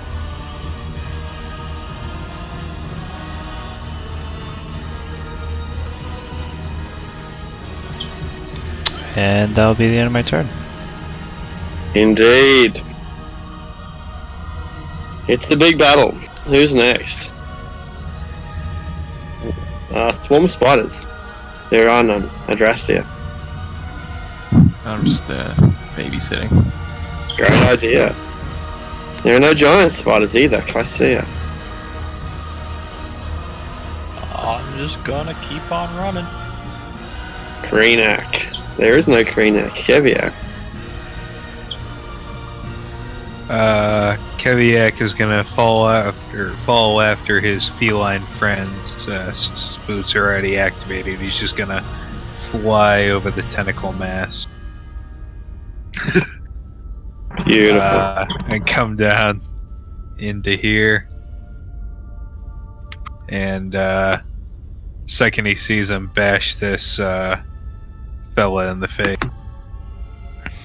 Recklessly twice.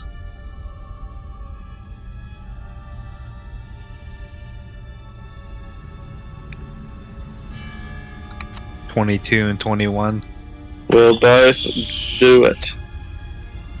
And this giant polar bear man with his primitive axe and his thick fur acting as his hide is severely wounded. How much damage? 21. 21. He remains standing like a gorilla, being hacked to pieces in front of your eyes.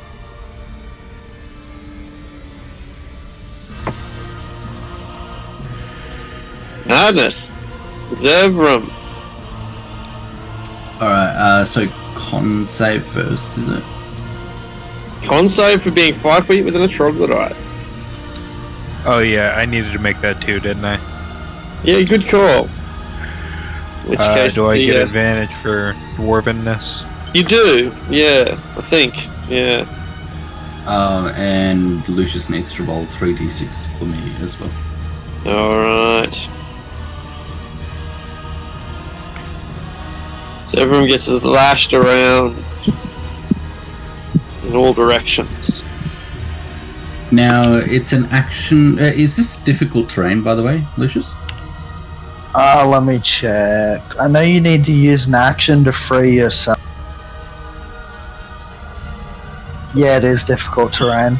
Okay, in that case, I am going to use my action to cast Freedom of Movement on myself. And I believe that breaks it immediately. Should. Yeah, because you I can't can be use- restrained. I can use 5 feet of movement to automatically escape.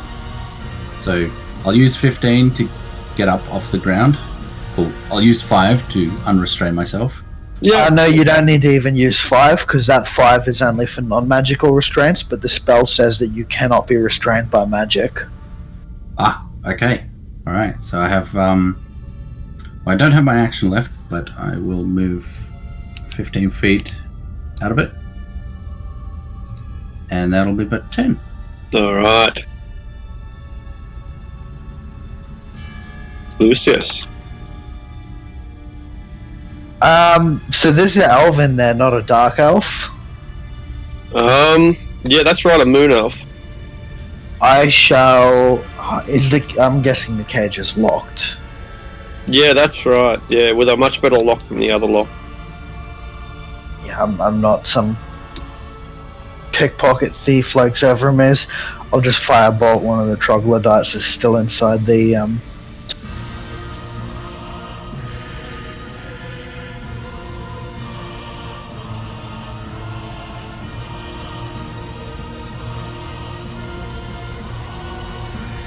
Alright.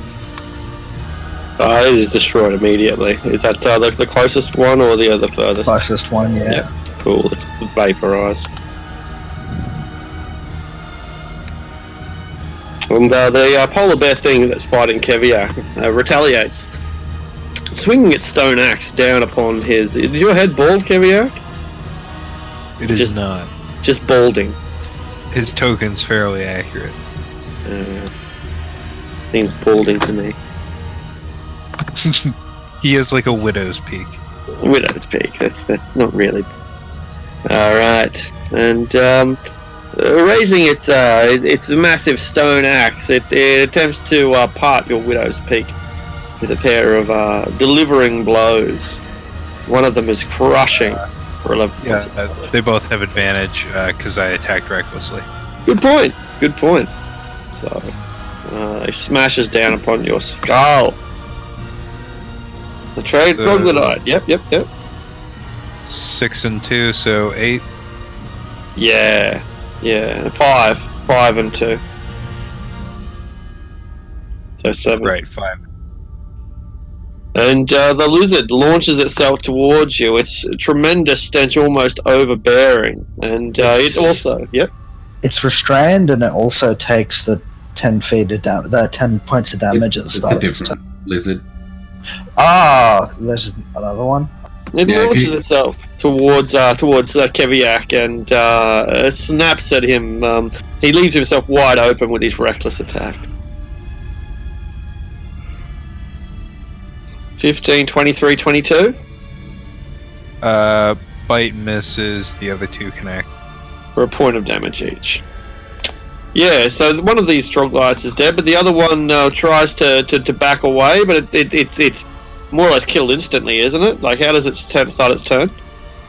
It has to take the 3d6 damage, which is 10 at the Yeah. start of its turn for being restrained. Killed instantly. So the tentacles pummel it to death. That's it. And just pop it, tearing its limbs in all directions. Bjorn follows the trail of blood. Yeah.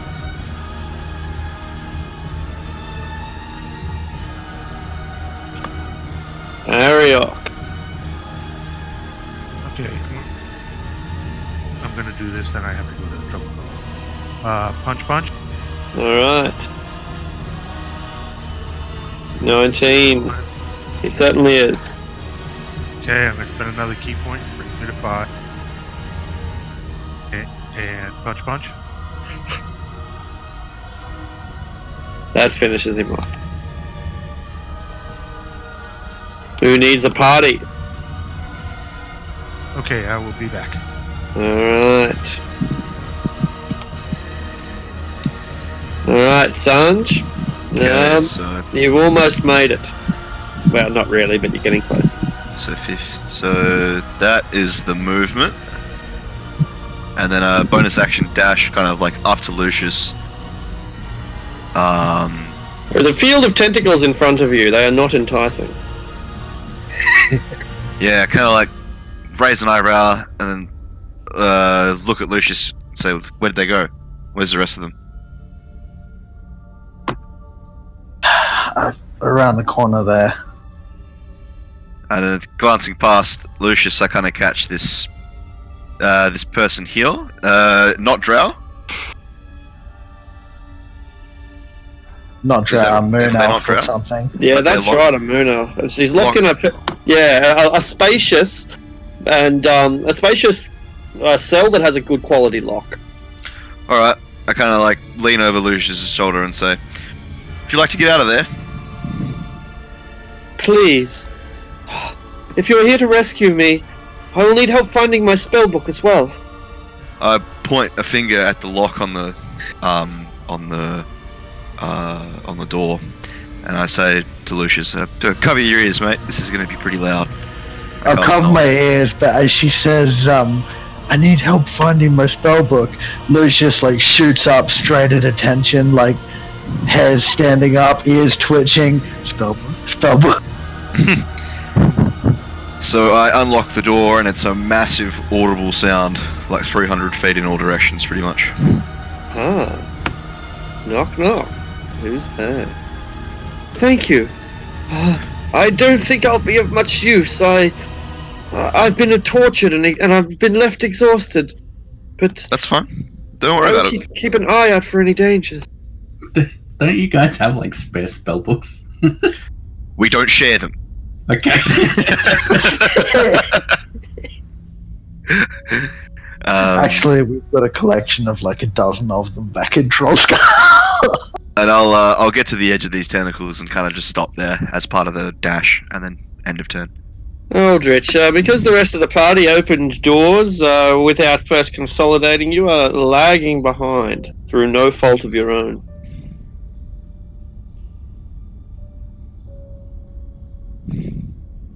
It's your go if you're still there. Okay, I'm gonna dash.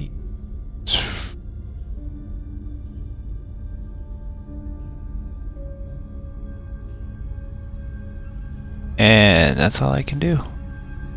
So all you can do. Alright, Adrastia, you are guarding prisoners. Yes. Your prisoners are not they are behaving. I mean, they're not misbehaving, so they're behaving. They're good prisoners. Kaisia. Can I tell which way Ariok went from here? Not until you reach the tentacles, and then Sanj and Lucius will be able to inform you. Okay. All the commotion is coming in the direction of the footprints. Okay. I'll just walk up to here then. There's kind of what's going on? What happened? Battle's happening around that way. There was a heap of stinky fishmen. Oh. I'll look at Sanj. Excuse me, Kaisia, I bathed before we came into Undermountain. Yeah, okay, don't look at me like that. Sticky. Thank you, I appreciate that. If you could tell Zevran when you speak to him next, that'd be awesome. Make a Constitution saving throw, Keviak. You have advantage. The stench of this troglodyte is overwhelming. I already made that. Is it once you make it, you never make it again? Is that how it works? I think it said once you make it, you're good for an hour. Right. Yep. No, you're right. You're absolutely correct. All right. He's gonna lay a reckless mace attack into its face. All right. It's vulnerable. Its skin's not as hard as it looks. Crunch. Not enough to knock it out, but a serious wound. Then I'll make another reckless attack at it. Ooh, but your recklessness pays off. Yeah. And its brains ooze out of a shattered skull.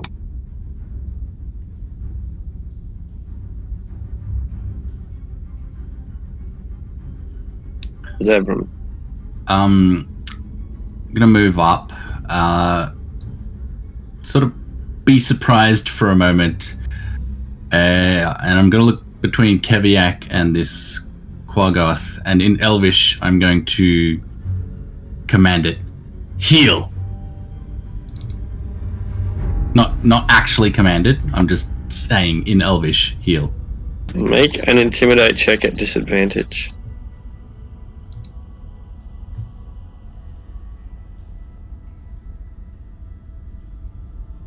It is impressed with your authority, and It seems to get defensive rather than aggressive. And I sort of I put a hand between Keviak and this thing.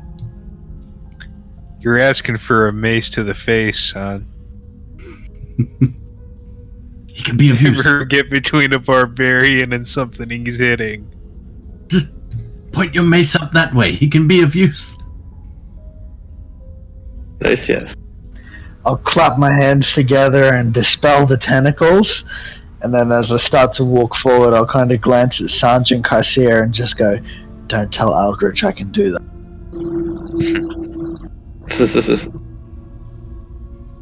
Sanj and Lucius, you will notice this massive bronze door to your left, and you will see that its religious significance is obvious to you. You might not recognize the god, but clearly the dwarves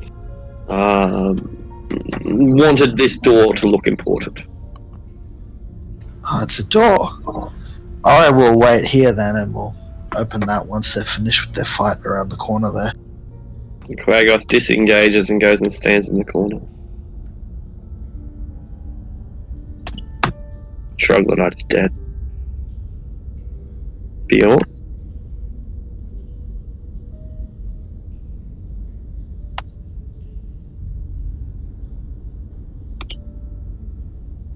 The bear. Bill just moved to there. Easy enough.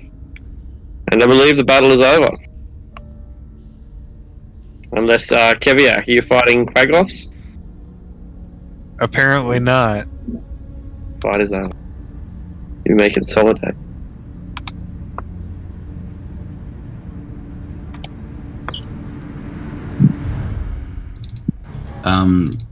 If I feel there's no immediate danger, I'm going to walk up to this Quagoth and I'm going to say,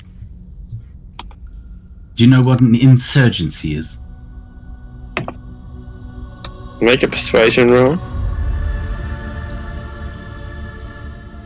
Like a slave rebellion. Yes, sort of like that. Now, I know that your drow masters aren't very nice to your kind, but I will give you a chance to have a new life if you follow me. Until They protect us from the evils of the surface elves. I am here to tell you that those evils do not exist. Make a fresh persuasion roll. You are a spy for the evil surface elves? No, I am my own elf. And I can give you a new life if you give up this life of slavery. I don't understand. How do I give up life of slavery? By following me instead. I am your slave now.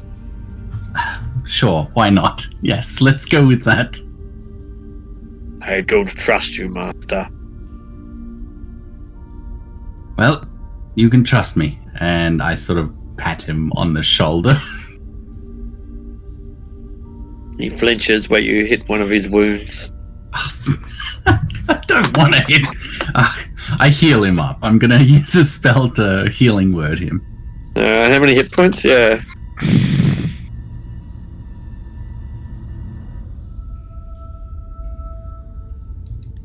Why you do that? Well, friends look after each other. And you're my friend now, right?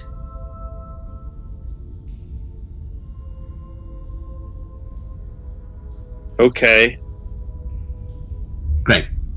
And I sort of take his hand in my hand and I sort of lead him up just a little bit. Now, can you tell your new friend where the bad people are? On the surface. They live in forest. All right. Can you tell your new friend where the drow masters are? In the Underdark. They live in cities. Oh dear God, this is going to take a while. If you want to look around, I'm going to try to explain some new concepts to our friend here. Best of luck.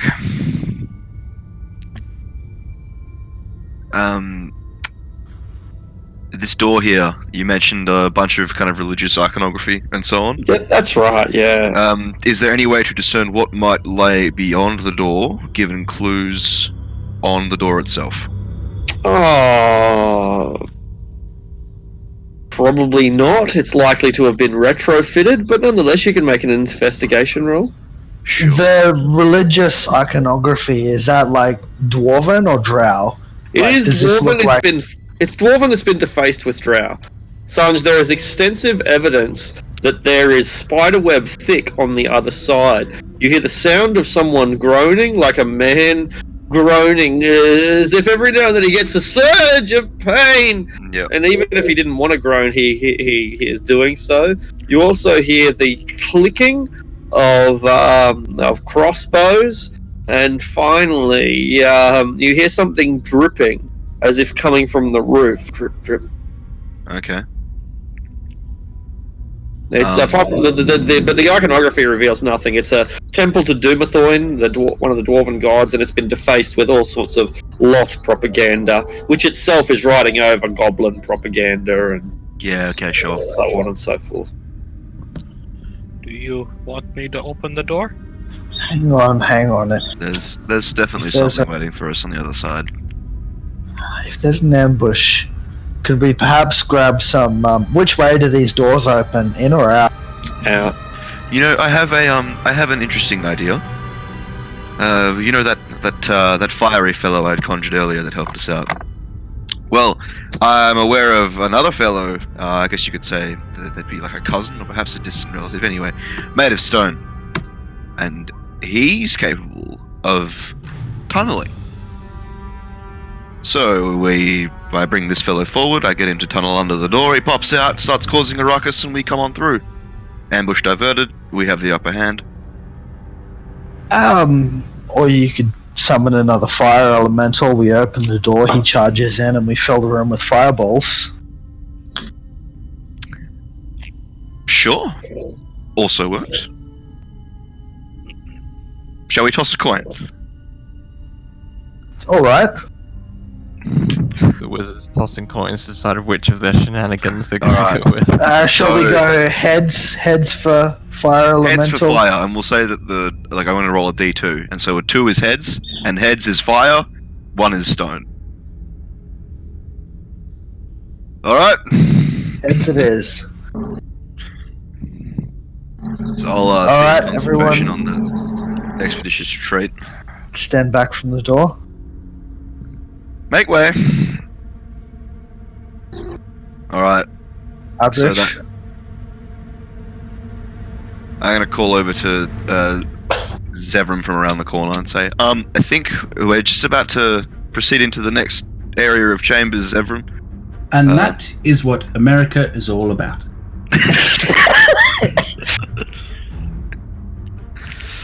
Billy!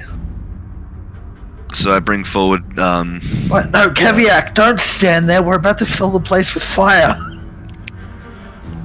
it might be wise to just, allow a little bit of room here. So yeah, the, Keep well, these first four clear. shall we check that the Okay. door itself is open before, I mean, it doesn't really matter. We can get the elemental to open it. Okay, so phosphorus in one hand, sulphurous paste in the other. I clap. Another fire elemental comes forward. Alright, you're able to drop that one down. Is there a party fire elemental now? I believe so, yes. So I'm going to put him just here. Alright, I shall look back to everyone and now don't charge in until me and Sanj have lit the place up. You don't want to get caught in the middle of this. I could almost send him under the door. Is there a gap between floor and door, or is it flush? Not an inch tall, no. It No, would be a quarter inch at most, probably Sure, less than okay. that. Yeah, Can too I- easy. We could have the door. Okay.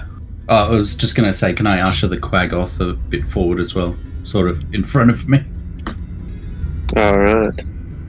We could have the door opened by an inch, send the fire elemental through, keep the door open by an inch for a few seconds, and then like after the fire elemental's through and attacking stuff, then we open the door and just boom, boom, boom. Okay, that sounds good. Do you want us to roll initiative before starting this, Arctic? Not yet. I don't roll yet. Tell me the plan. So that I know how it instigates. Yeah, of course. Before we do this quickly, someone should go get Adrastia so she can bring the prisoners into this cell here, so that Adrastia is not 200 feet away when we start fighting. I can send her a message to come forward. Yeah, well, just one way or another, we'll get her to bring the prisoners into this cell here, so that she's not all the way down there. I'll use I'll cast sending. And I will contact Adrastia and say, "Hello, Adrastia. We are about to push forward. Please escort the prisoners up to us, and we have a cell for them, and we can proceed." Right, understood. God, it's unsettling listening to you talk in my head. Please don't make a habit of doing that. It'd be really unfortunate if someone dropped a fireball right here. I can't respond. Alright, so yeah, I'll but I hear it.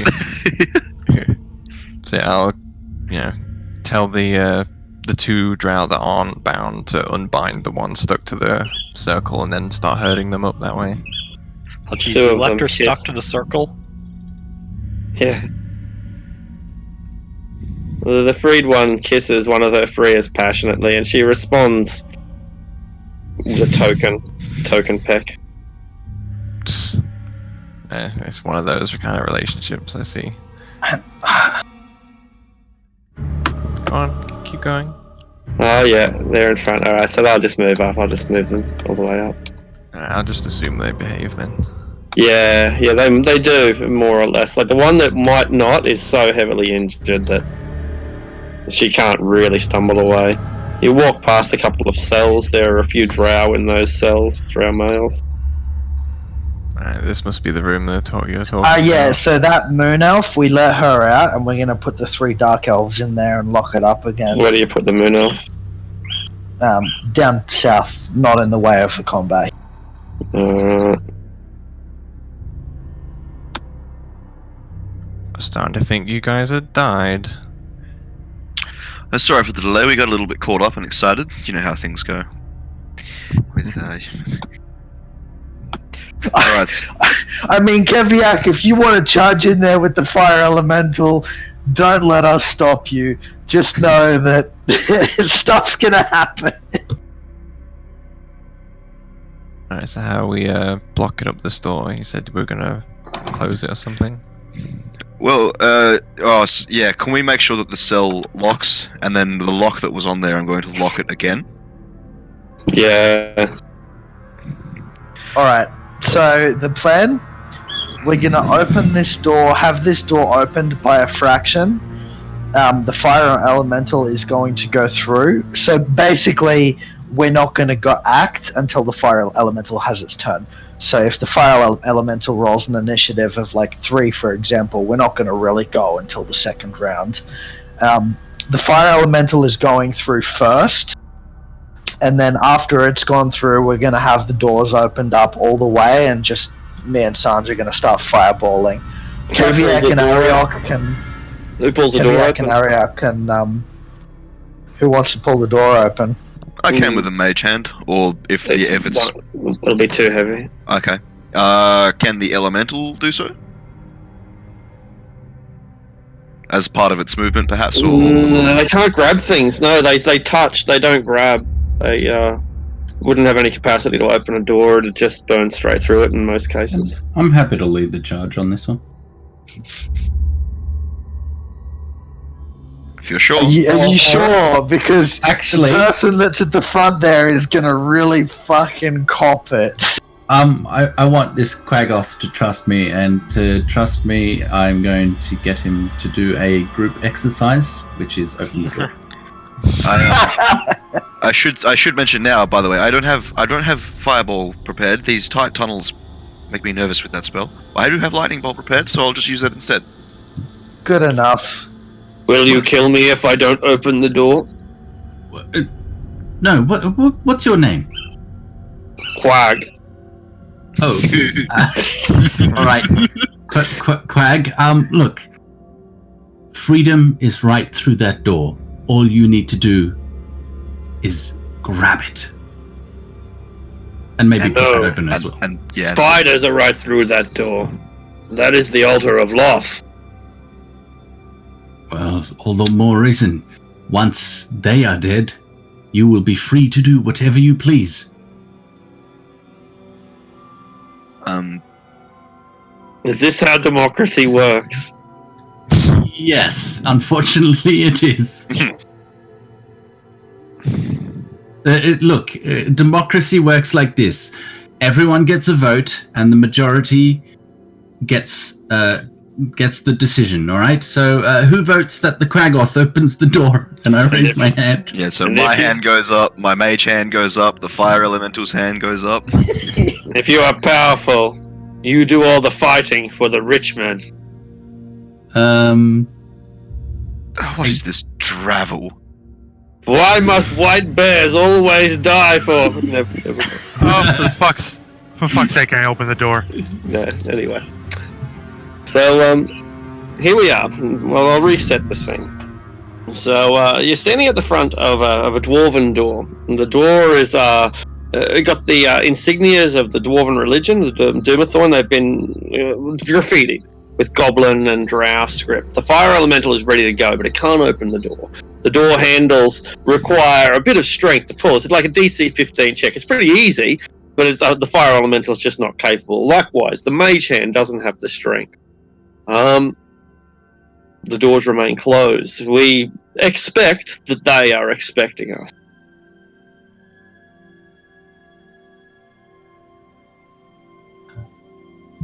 Well, if the Quaggoth won't do it, then I'll do it. Alright. Make your athletics check. Oh, athletics? Oh, man, come on. Now- Bud. You listen to me, fire elemental. As soon as an inch wide opening pops up with that in that door, you're going to go straight in there and you're going to fuck everything up. You hear me? You understand? You got this. You are going to do great things today. You strain yourself, Zevram. For the next minute, you will have a one level of exhaustion. Zevram, do you want me to do it? Oh, wait. Is it pull, not push? Pull. Yes. Pull. Any minute now, Mr. Elemental, as soon as that door opens. The door wobbles a bit, and as it wobbles, the anticipation builds. The door opening a quarter inch and then closing again. Alright, yes, if you could give me a hand, that'd be great. You know, you had a year, you could have done a gym day. Can I stand there, or is that... You can stand there, absolutely. Okay. I see your muscles bristle as you attempt to open this dwarven door by yourself. And it's although it opens with ease, and a groan is emitted as it does. Sorry about that. Get rid of that. And a groan is emitted from the door as you open it. The groan is followed by the swoosh that Adrastia had previously anticipated. But that swoosh is itself anticipated or preceded, rather, by some splodges as giant bulbs of web come launching them. Ready, indeed, they are. What's your armor class? But we're ready as well, so it's But not you're like ready as well. Yeah. Yeah, you're right. That was no, you're right. That was set for when the combat was still going. They had their ready to action, but no, you're right. We roll initiative in this instance. Yeah, it's correct. So we'll do it that way. Can't ready their actions. Because, yeah, I mean, if that's the case, me and Sanj would be throwing our spells in there at the same time. And it would all just be Precisely. really messy. So it just doesn't work. That's right. If the combat had continued, then it would be different, but it has not. Alright, all over Pretty again. good initiative, even with a nat 1. I'm glad Kaisia got a high initiative. Yeah. And actually, the most important thing is that the fire elemental got a decent initiative.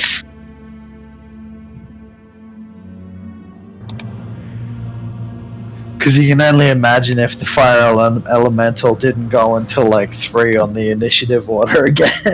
Blocks the passage. Yeah, just like get in there and it's just waiting.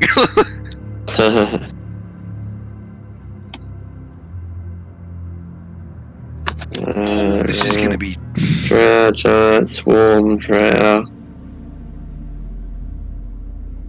I can only see one spider, but that room looks a lot bigger than I was expecting. I And see oh at my least God, they've 4. Giant spiders or enemies? 2 giant spiders, and I don't know what the other 2 are.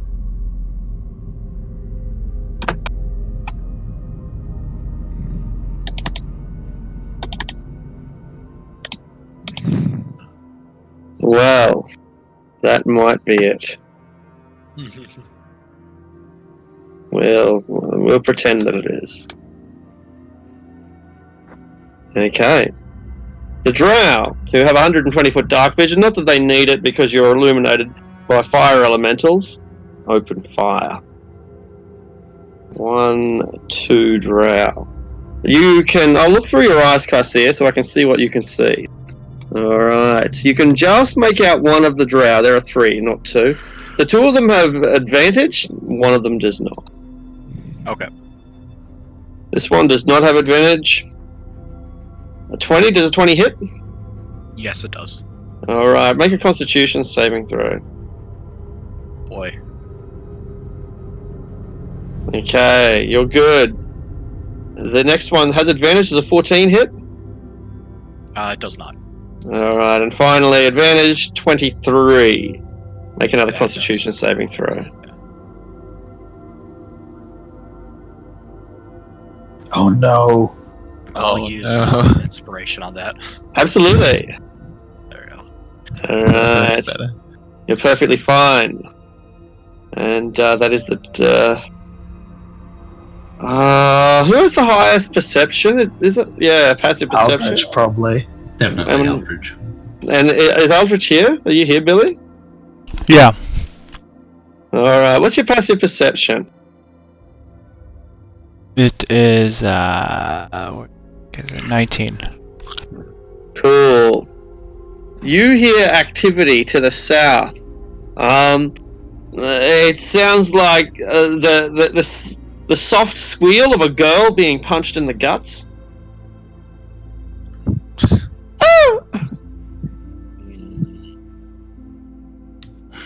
It's back up. Alright. So our prisoner still with I us? Yeah. they're in No, the we. cell. Yeah. Yeah, that's right. The drow prisoners that we've taken, the females, we've put them in the cell and it's being guarded by Bjorn. We also rescued a high elf female, and we shoved her toward the rear. We can't see her, so that might be who yelped. Who knows? I didn't hear it. so- I thought she was just in this room down here or something. But you can't see her. Right. I see her. Do I go and kill a giant spider or run away? Oh, you ain't got much room to maneuver with that fire elemental right behind you. I could run this way. I think is probably the right way to do it. Yeah, I'll just do that and wait. Excellent. The yeah, all right. You hear the struggling of a man. Help me! Help me!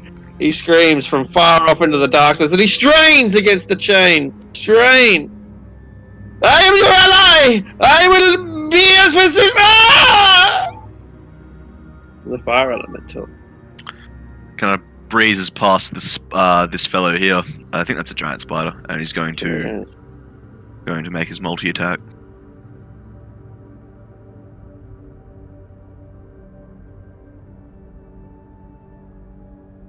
With a 10 and a 12, and that's it.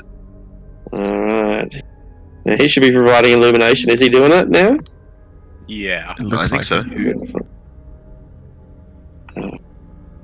10 and a 12. The 12 will miss, the 10 will also miss. And so it burns away a lot of the web, but the spider simply retreats higher up into the ceiling. Perfect. Harryok. Alright, I'm gonna move down and take a look at what I see. All these are enemies. They are all enemies. As you take a look and look down, the drow open fire, the elite warriors who have prepared themselves for someone who came through other than the friggin' fire elemental, who is pretty immune to their poison anyway. And when you appear, a pair of crossbow bolts come flying through the air in your general direction. Make perception checks to see if you can spot them before, like from their hiding spots, basically. 11, 20, 28, 28 and 11. So you spot one, but not the other. The first one has advantage, the second does not. 17, does that hit? Nope, Alright. And a 22. that does hit. Make a constitution saving throw. For poison, Yeah, that's right. I can't. You're be immune to poison? You can't be knocked unconscious? All makes sense. The drow are not an enemy you need fear. Alright. So I take 7 points. That's right. 7 points of piercing damage. Okay. Once against drow. Very, there you go. Is this spider up? Those spiders are up in the air. That's right. They're as high as they can be, which is about 20 feet high, so they're pretty high up, but out of melee range in most instances. Though the elemental struck at this one, so I guess that makes this one lower. I hadn't thought of it at the time. So that one's lower. Yeah, I'll get rid of its wing. And punch. Alright. 2 successful blows. And we'll leave it at that. Alright. You break open its carapace, rip off a couple of its legs, but the spider flails around half alive. Is that like the look of that circle painting? Uh-oh. Oh, Yeah. is it I'm just getting that ready, so I'm not wasting time on myself. Yes. I shall step out and cast Fireball. Boomski. The fire elemental is immune to fire, I imagine? It is immune to fire. Right. But its feelings get hurt. A little bit incompetent, little bit, inadequate, that's the word. Oof, that's a really bad roll. No, it's pretty average. I mean, it's not great, but It's 3.6 Ronken. It's not great. Not terrible though. This is why I took Empowered Spell on my Sorcerer in a different game, so I can re-roll all those ones. Yeah. That's not real good. I suppose it's not too bad, actually. Yeah. Okay, pair of spiders don't do too bad. They only take 10 damage. Everything else takes 20. that big spider's in it as well. Yeah, he got a 20 on his deck save. Oh, the other one at the front I didn't even notice. The one at the front I just obliterated instantly.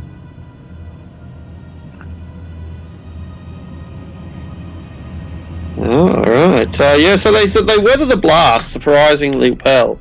You clear a lot of the You clear a lot of the cobwebs though, and one of the drow at least is slain instantly. And I shall step back around the corner. Excellent Yeah, I shot, mean- boy. The damage rolls may not be great, but you need to consider that because of how many targets it hit, I still did over 60 points of damage there. Yeah.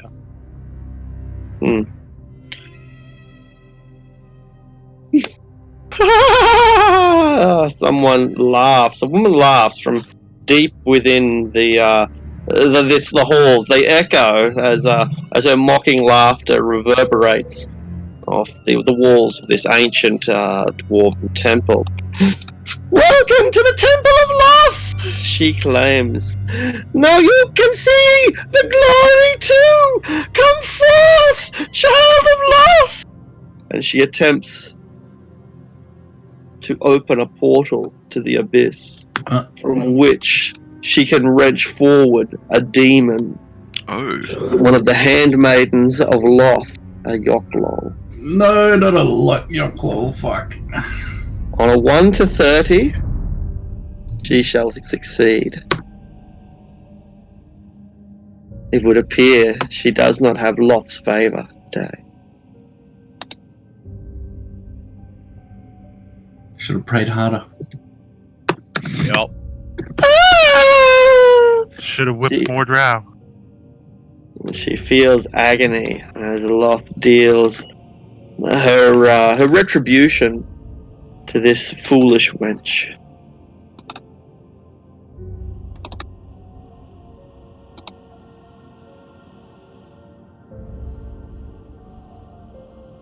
Bjorn, Bjorn will run right in.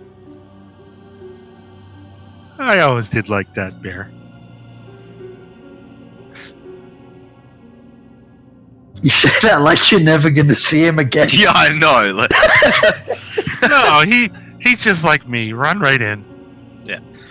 Bjorn's gonna try to tackle a spider. alright, he is tall enough to reach the spider even high up in the ceiling. It's a ravenous bite, and rips open its guts, its thorax. Doesn't kill it though. That's unfortunate. You've got an arachnid, a giant arachnid, clenched around your jaws, and your mouth is filling with poisonous bile. Horrible. Bjorn, Hey. spit that out. But he Stop looks it. at you. No! Quick! Get the squirt bottle. Adrastia.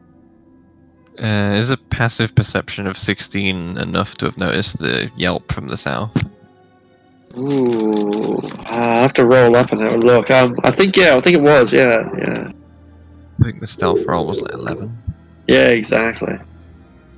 Alright, I guess I hear that yelp to the south, and looking around, I don't see that high elf that I saw a moment ago. So I start running to the south. I just Alright. glance back at the rest of the party. It's like, you're capable, you can handle this. So I start running away. The halls appear empty, though there is sound coming from those cells to the west. Right, I got a bonus action for some extra movement. That's as far as I can move without having to use an action. There's definitely people inside these first two cells. You can hear them, but just as you're walking out, Kevia, Oh, it's raging time, baby. alright, is this the third or the fourth rage? This is his last raid. Alright. You're all raged out. You're like He's a gonna need a toddler. nap after this. That's right. He's had too much red cordial, but doesn't matter how much more we kick him, he's gonna have to have a rest. Yeah, if he's gonna kick on his boots of flying. Yeah!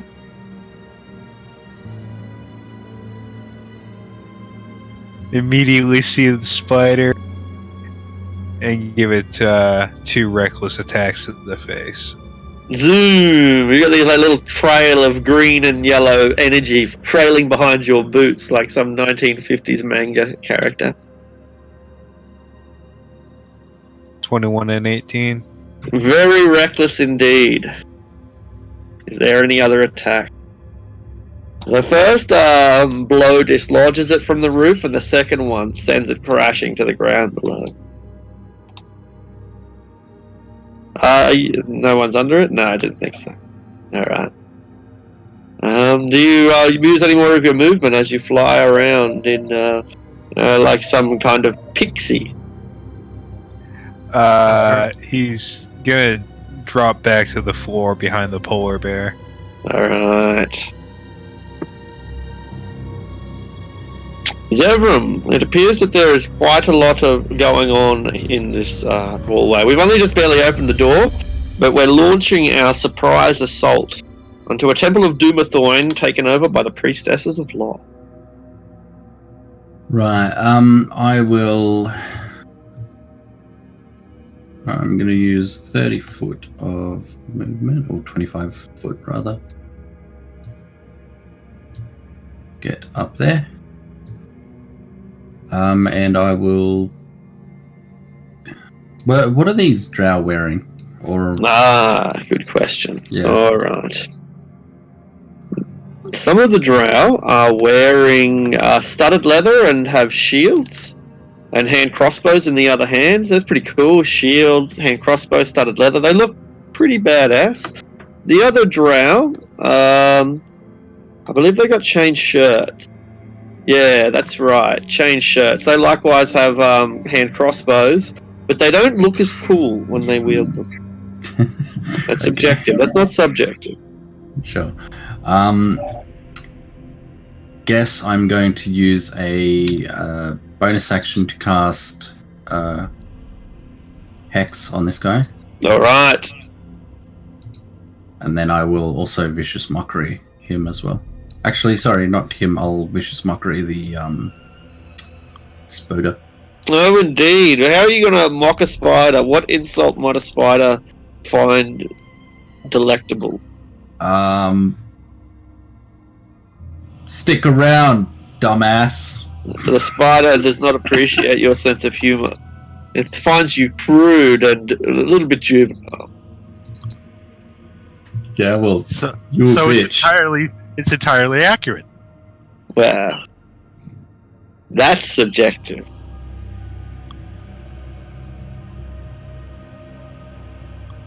Alright. You're in the middle of the room, Zevram, and thus you make an irresistible target for any giant spider that does not wish to come down from the roof 20 foot above, but would rather simply disgorge a silky, sticky web all over its target instead. Thus it fires its web towards you, and kind of splutters out. Like, instead of being a strong, steady stream, it's a little bit of a dribble. And he should probably go to his doctor about that. It happens to all guys. Wow. They've got a mouth spray for that. I think. The spider would like to know more. But for now, it retreats into the dark. Away from the fire. God damn. Go away, fire. The rest of the spiders are dead. Silence. Alright, yeah, I'm use my movement to come into the room. And I procure my Wand of Magic Missile, and I'm gonna let the remaining 5 charges go at the spider that's retreating. Oh, that's a little bit like, arachnophobic. So it's Boom, boom, boom, boom, boom, boom, boom, boom, boom, boom. You break off one leg at a time, and when it has no more legs left, it crashes down onto the stone and explodes like a green bomb. alright. The wand is unbroken, which is good. And that it's my action, my movement, and that's turn. I'll tell the fire elemental to deal with these cronies down here. And that's my turn. Roar!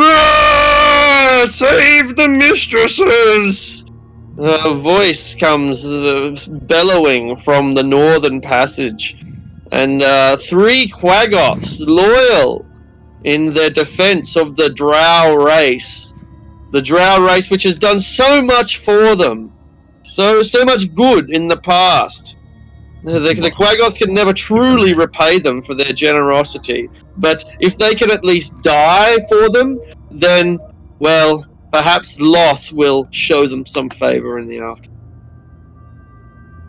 That's as far as they get.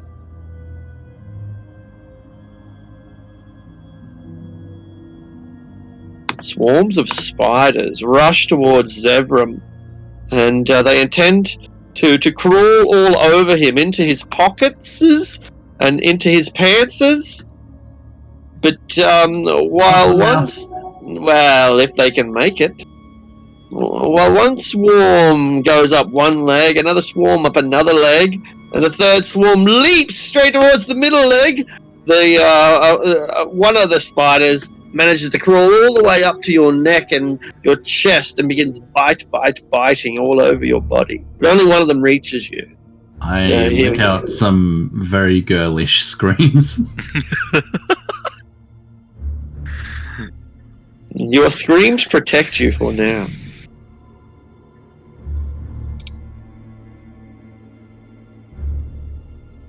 There is battle closing in from multiple directions now. You hear Quaggoths approaching from the north, Aldrich. Adrastia has gone to investigate noises to the south, and of course our main battle lies to the west.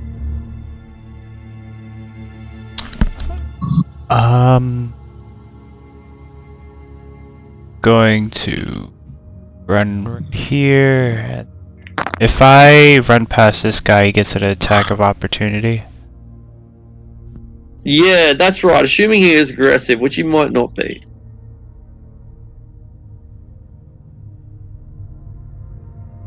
I'll run right here and go in the middle of them and He is aggressive and attacks as you go past.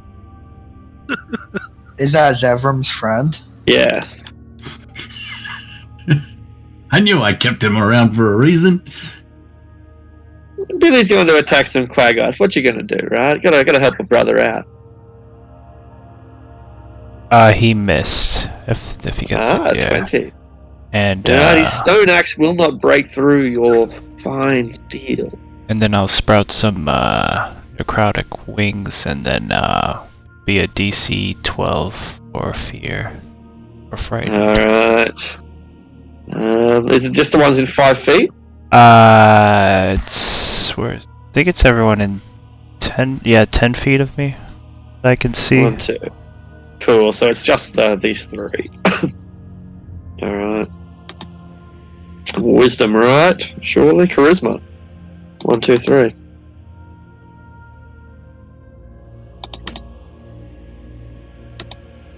At least one is not afraid.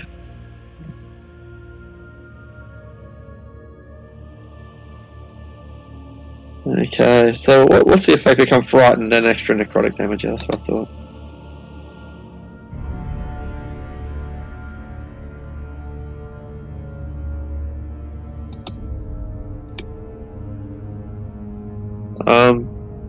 Is that it?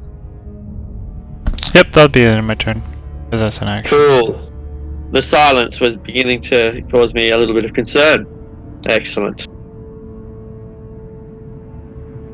Adrastia, we'll start with you. A pair of drow males step out of the same cell, and they lock it behind them. After they've locked it, they turn around and they're like, "Oh shit!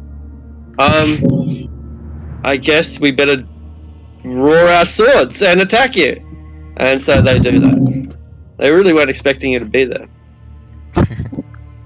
Fine then, come at me. I'll take you both at once. 21 and a 14. The 21 hits. Alright. They position themselves to make advantage of the flanking rules, which they don't realise are an optional rule in 5th edition. I see. So 8 points of damage on Adrastea, yeah. Mm-hmm.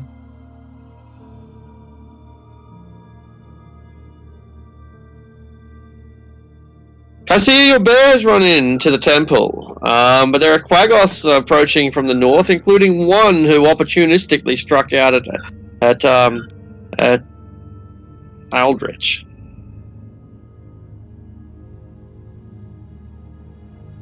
Are you there? Both those attacks hit me. Or No, these are those were both. Oh, sorry, I shouldn't have moved on to Kycia anyway. Those attacks were on Adrastea. One hits for 8 points of damage, and and furthermore, more crossbow bolts come hurtling out of the darkness towards Zevram. I don't think you can't see the second drow who fires upon you. So one of these drows has an advantage, and the other one does not. They've open fire with their crossbows on Zevram. A natural 20 on one. Make a Constitution saving throw after taking 9 points of damage.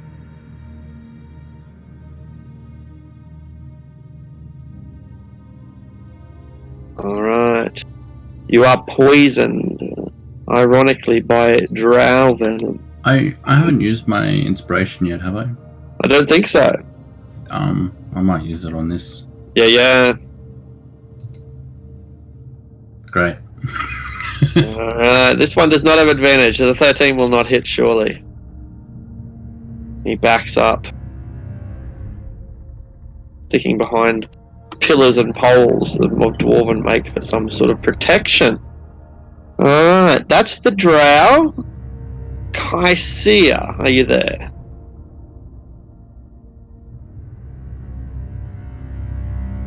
Might be gone. Alright, we'll move on. And a third drow emerges from the cells. And Adrastea, he make an insight check. Okay. Insight.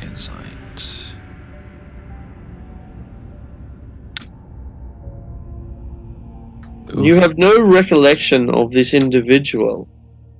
And they step forward, a crossbow in one hand, and buckler strapped to their other. Also with another weapon, the sidearm, and your killer attempts to decide which way you should best die. Steps forward, drawing his short sword and dropping the crossbow to the ground, and launches a flurry of blows. Flanked as you are by drow, you find it difficult to avoid the second strike. 7 damage and 11 poison. I forgot to mention, since they're fighting me in, I forgot to realize rather, since they're fighting me in darkness, they have disadvantage on their attacks against me. Excellent point. And That so first attack would have hit me anyway in the previous round. Cool. This one, however, not so much. He misjudges the exact position provided by the magical attunement that you have with the Underdark. They are not the only drow elites, and yet more crossbow bolts launch themselves at the most likely of targets at Zevram. But I believe that you can see both of your assailants, so they do not have advantage on their. Does a 20 hit Zevram? Does not.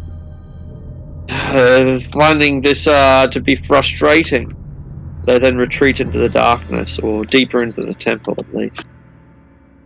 You hear the sounds of straining at a chain. I'll help you!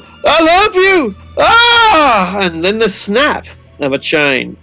And there is the screech of a drow female, and the triumphant yell of a drow male.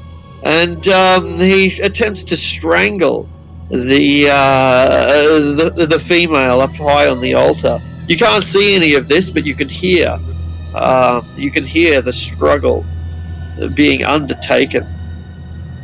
He attempts to make an athletics check, weakened as he is. And I expect she will shrug it off with ease.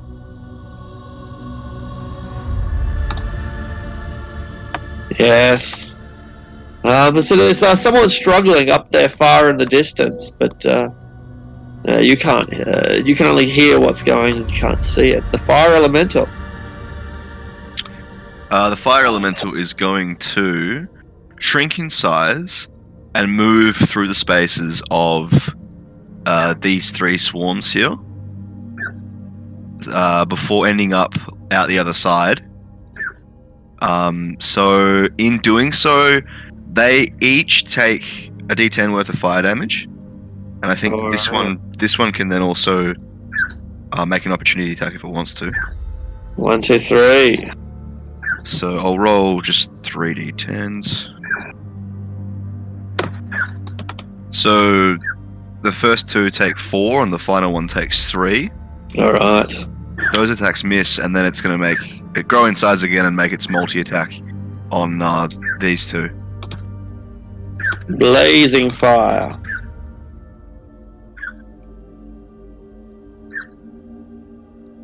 One of those is a devastating blow, the other entirely ineffective. Cool, and that's its turn. There are spiders everywhere. Some of them are roasting, but most of them are biting. Ariok, if you're still there. Yeah, I'm gonna move up to here. And that's that. Alright, you can probably see most of the drow hiding among the pillars that hold up the roof. And at the very edge of your vision, you can see a struggle at the top of the dais, but you can only just vaguely make out what's happening there. Lucius.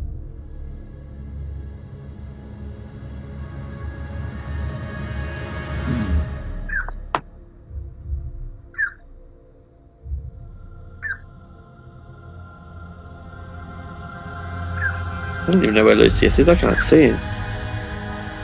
I was in the doorway here. Oh, there you are. Big eye on you.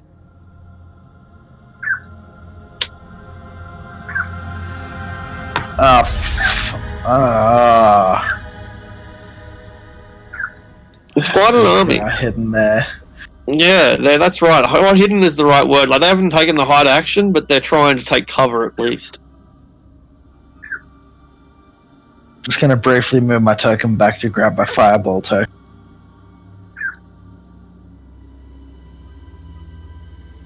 How convenient. There, because I could. Oh no. There, because I could barely see them. Yeah, I think that's right, yeah. I'm just gonna chuck a fireball in that direction. Alright. Okay, cool. That will strike 2 of them with a commanding blast.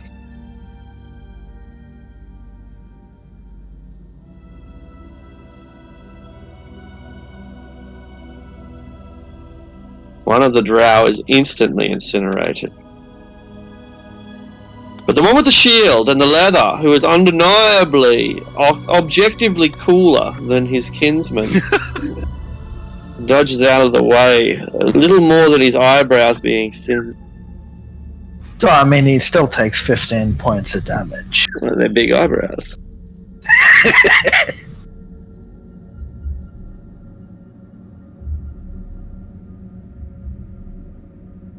Alright. Trissa of Rindar will not be distracted by this petty fool who has broken free from his chains. She has more important things to deal with, namely an invasion from House Freeth. Evidently, Loth has decided to test her and not reward her with a demon, but that's okay. She's not going to take that to mean anything, bad. That's just Loth's way of testing her. Yeah. Excuse me. She has ideas. She has a lot of ideas. She has plans for all of you. Plans are likely to end in your doom. So So here we go. Spiders. Who would have thought there would be spiders in this temple? It's almost a shock to learn that there wouldn't be. But rather than being a single horde of spiders, rather she summons a vast army of them. I'll try to drop them down onto the map, and then expand it out to the size that it is. Okay, 2 came. All right, here we go. So this is going to be. I'll cast the spell so you can see what's going on. She opens up a small dimensional gate to the spiderweb pits, and spiders pour out en masse, an army of them, the size of which you've never seen before. That didn't show it, so I'll do it again. Where are we? Ritual, concentration. How do you make it describe it? Include the spell description. There it is. On. This insect plague arrives to harass you. Take the original damage. Oh, that sucks. But anyway, a 20-foot radius. My goodness. 1, 2, 3, 4. 1, 2, 3, 4. That's like not even big enough, I don't think. So maybe right-click, send back that token. Yeah, I will. I just need to make it big enough in the first place. I think it's that big.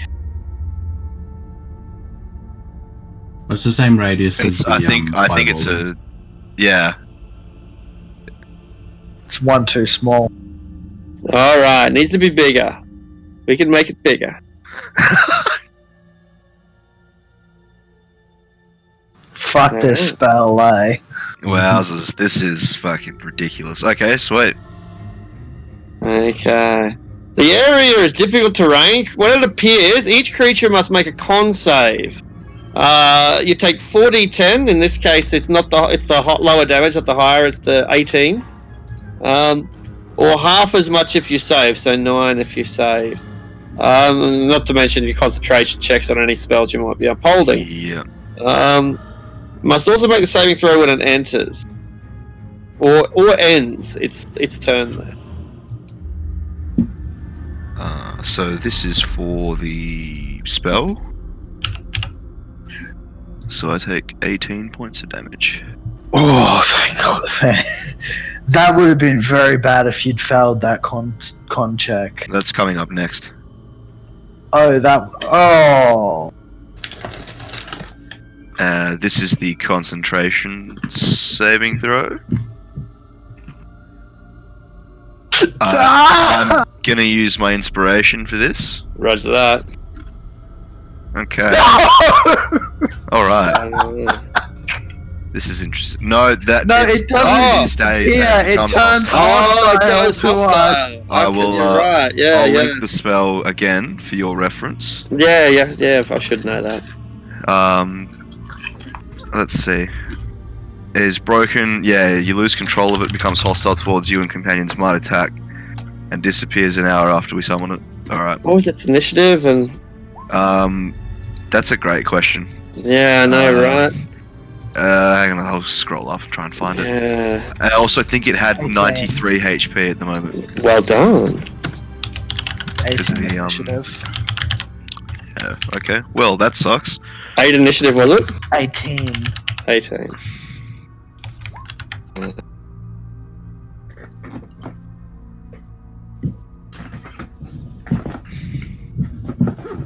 Okay. Well, Not good. we've been in better spots, but you know it's all right. Cool. There's the banishment.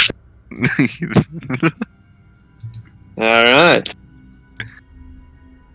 And she continues to struggle up there on the dais, in the darkness where you can't see, with whatever assailant has broken free to harass her. Bjorn, you're in the middle of a nest of spiders, truly a swarm. Does Kai see a bat? I'm not sure. Adrastia. This is quite a pickle, isn't it? Let's see.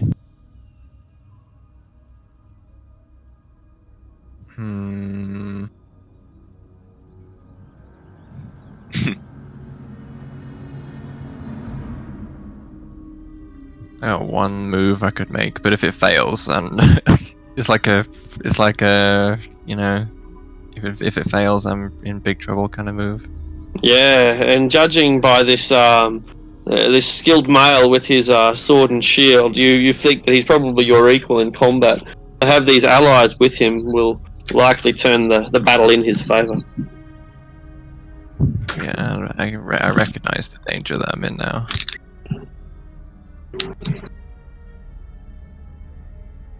Let's see, I'm gonna have to take the option that I know is gonna work. I could take a less costly option that is less likely to work, but I'm gonna take the more costly option that I think is more likely to work.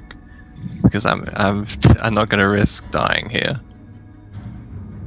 So I'm gonna defy all logic and step back out of this and provoke all 3 attacks of opportunity.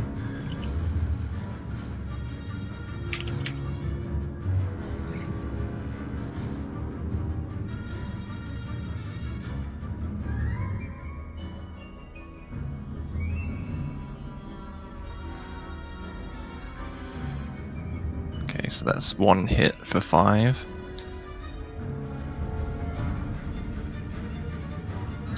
Does the 26 miss? Oh, they have disadvantage on me.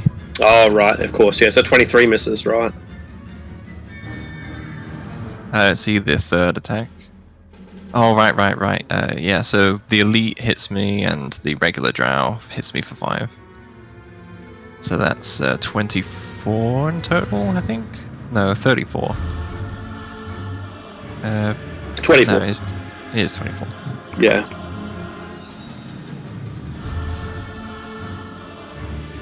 I'll just make that adjustment.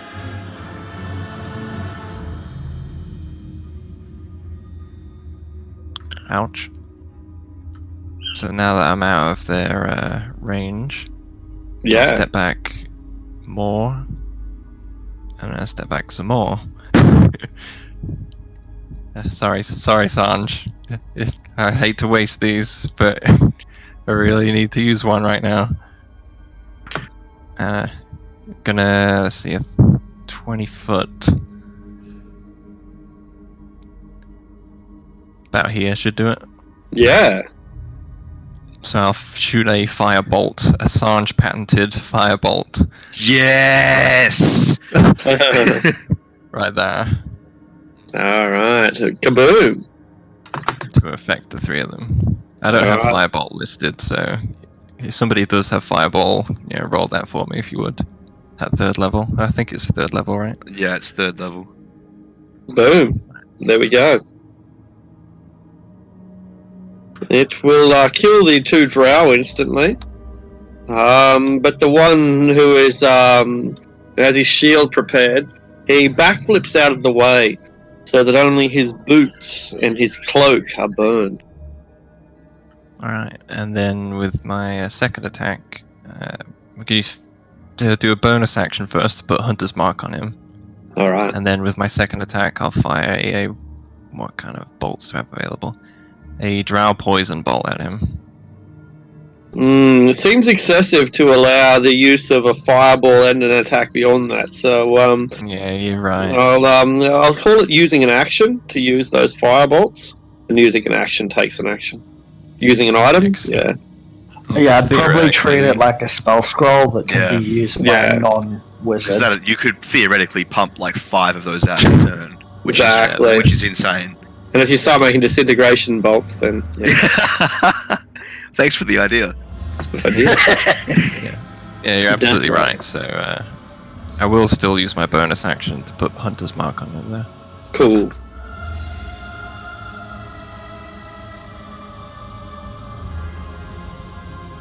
And that's it.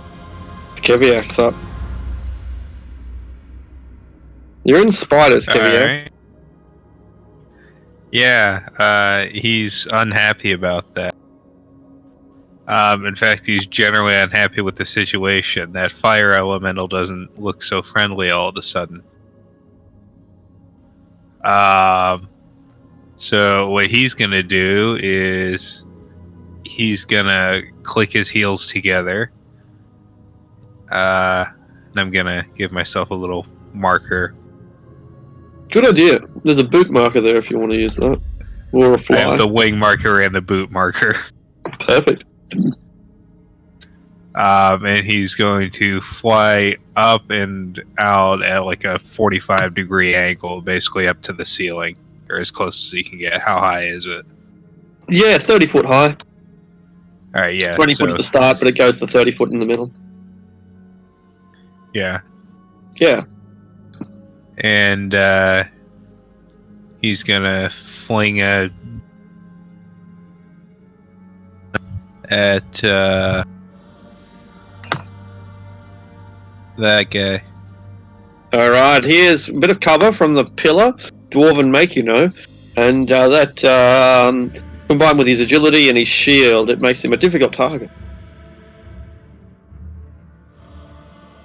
Well, I got a lot of these things. That's right. And you've got a good record with javelins too.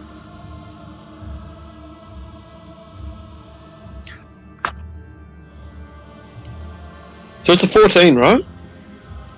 Yeah, that's right. Yeah, it's not going to hit. It lodges itself in the pillar, and because dwarves build such good pillar, your javelins break. Javelin break. Or I don't get advantage for being elevated, do I? No. You could, but not in this Alright. instance. No. Then yeah. All right, Zevran. Alright, I am going to take the dodge action, as if these spiders Oh. on me weren't already bad enough, Indeed, I'm now covered in more spiders, and so many spiders. my girlish screams intensify as I attempt to get them off me. So I'm taking the dodge action first, and then moving my 30 feet. All right. I think a couple of them have used their reactions, and a couple haven't. So I'll give you one bite from the spider, but it's a token bite, and it doesn't threaten you in any real way. That is my turn, unfortunately. Unfortunately, I will give Sanj inspiration, bardic inspiration. there are no more giant spiders. Okay. I'm just gonna give myself a reminder for this inspiration. Alright, so I'm gonna go, what's this? So that's 10, 20, 25, 30, 35. I'm gonna end up here. Try and issue a command to the elemental. Fail. The elemental, fuck you, buddy! Burn! Okay, oh shit, alright. So my hand comes up like above me directly like Krillin's Destructo disc. I begin to ionize all the air around me, and I'm just going to fling a firebolt. We haven't got 100 rounds for you to get that disc ready. Straight line, lightning bolt at 4th level. These two swarms and the elemental itself. And like you carve a path through the insect swarm as well, but it just fills with thousands more insects. Alright. Nice higher level cast. Yeah, I know. Feels bad, man. Feels bad, man. Alright, dexterity, 1, 2. And poor elemental that never really did anything wrong. He stopped following orders. Oh, water deep fascism. So it's 35 lightning damage total. Boo! You vaporize Zevram's spiders. Boo! You vaporize Zevram's other spiders too. He's going to be furious. But the lightning bolt strikes the elemental and causes it to dissipate and lose some of its energy. Excellent. And that'll be turn. It's a good strike, yeah. Alright. The Quaggoths in the rear wail down on their opponent. 3 on since Kaisia's not here, right? Yeah. So all 4 can wail down on Eldritch because they look at her, they poke her, and she doesn't do anything. So they're like, "No, I'm gonna go for this one instead," and launch themselves at Eldritch. Stone axes, flying, hacking with reckless abandon. 1, 2, 3, 4, 5, 6, 7, 8. I think that was 8.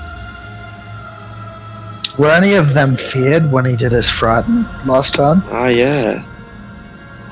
The ones with the hearts. So 2 of them are, which are the last 2. So automatic 1, 2 will miss.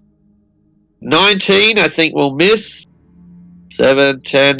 24 might hit. I'm not sure. Is Eldritch here? Yeah, 24. Does that hit? 24 hits. Oh, it breaks through your armor. He scratched you. Your armor has been flawless up until now. So pretty.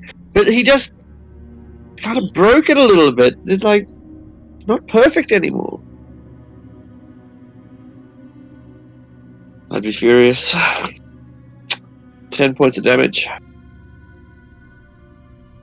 Those spiders that remain launch themselves towards Bjorn, for he has warm blood and will make for a tasty incubator. I think they still take the fire damage from the elemental when it was under my control. Oh, that's a bit unfortunate. So one takes 7, the other takes 2. Alright. They are vanishing. But there is no Bjorn, so they go for Keviak instead. I'm like, hang on, this bear doesn't. He's flying. How is he's not going to Check help. is on the ceiling. Oh well. All right, I go for Lucius. Go for Kevin.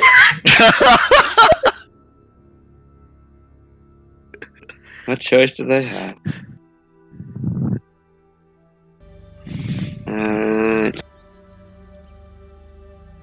They swarm towards you, crawling up your. Well, do you wear a skirt, a dress? I'm not judging. I'm just asking. No. You got pants. Pants. Oh, really? I've never. I thought Amara wore the pants. Ooh. Alright. 19. Does that hit? 19 does. A 12 does not. You're being ravaged by spiders. They are inside your pantaloon and making their way into your undergarment. Aldrich, you're surrounded on all sides by polar bear men wielding stone clubs. Half of them fear you, half of them do not. I will cast Vampiric Touch, and I'm going to attack the one on the top left. Aha. He does not fear you. He will soon. And then I'm going to use my channeled Touch of Death, channel Divinity, which is 25 extra damage, and then with my my Necrotic Shroud, I'm gonna do another 10 necrotic damage. You watch as this Quaggoth withers away. He has a lot of strength, but you drain some with your vampiric touch, and then the necrotic shroud rips away more, and then finally he can withstand no more. And the touch of death causes his heart to give out. He collapses like a pile of fur and bone. And then I spin and twirl like an anime character and cast Spiritual Weapon as a bonus action.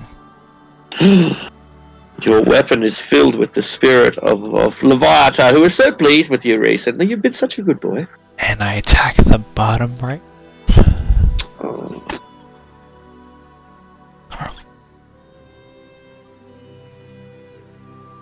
Ooh, that will ravish the bottom right one. He already fears you, and now he knows why.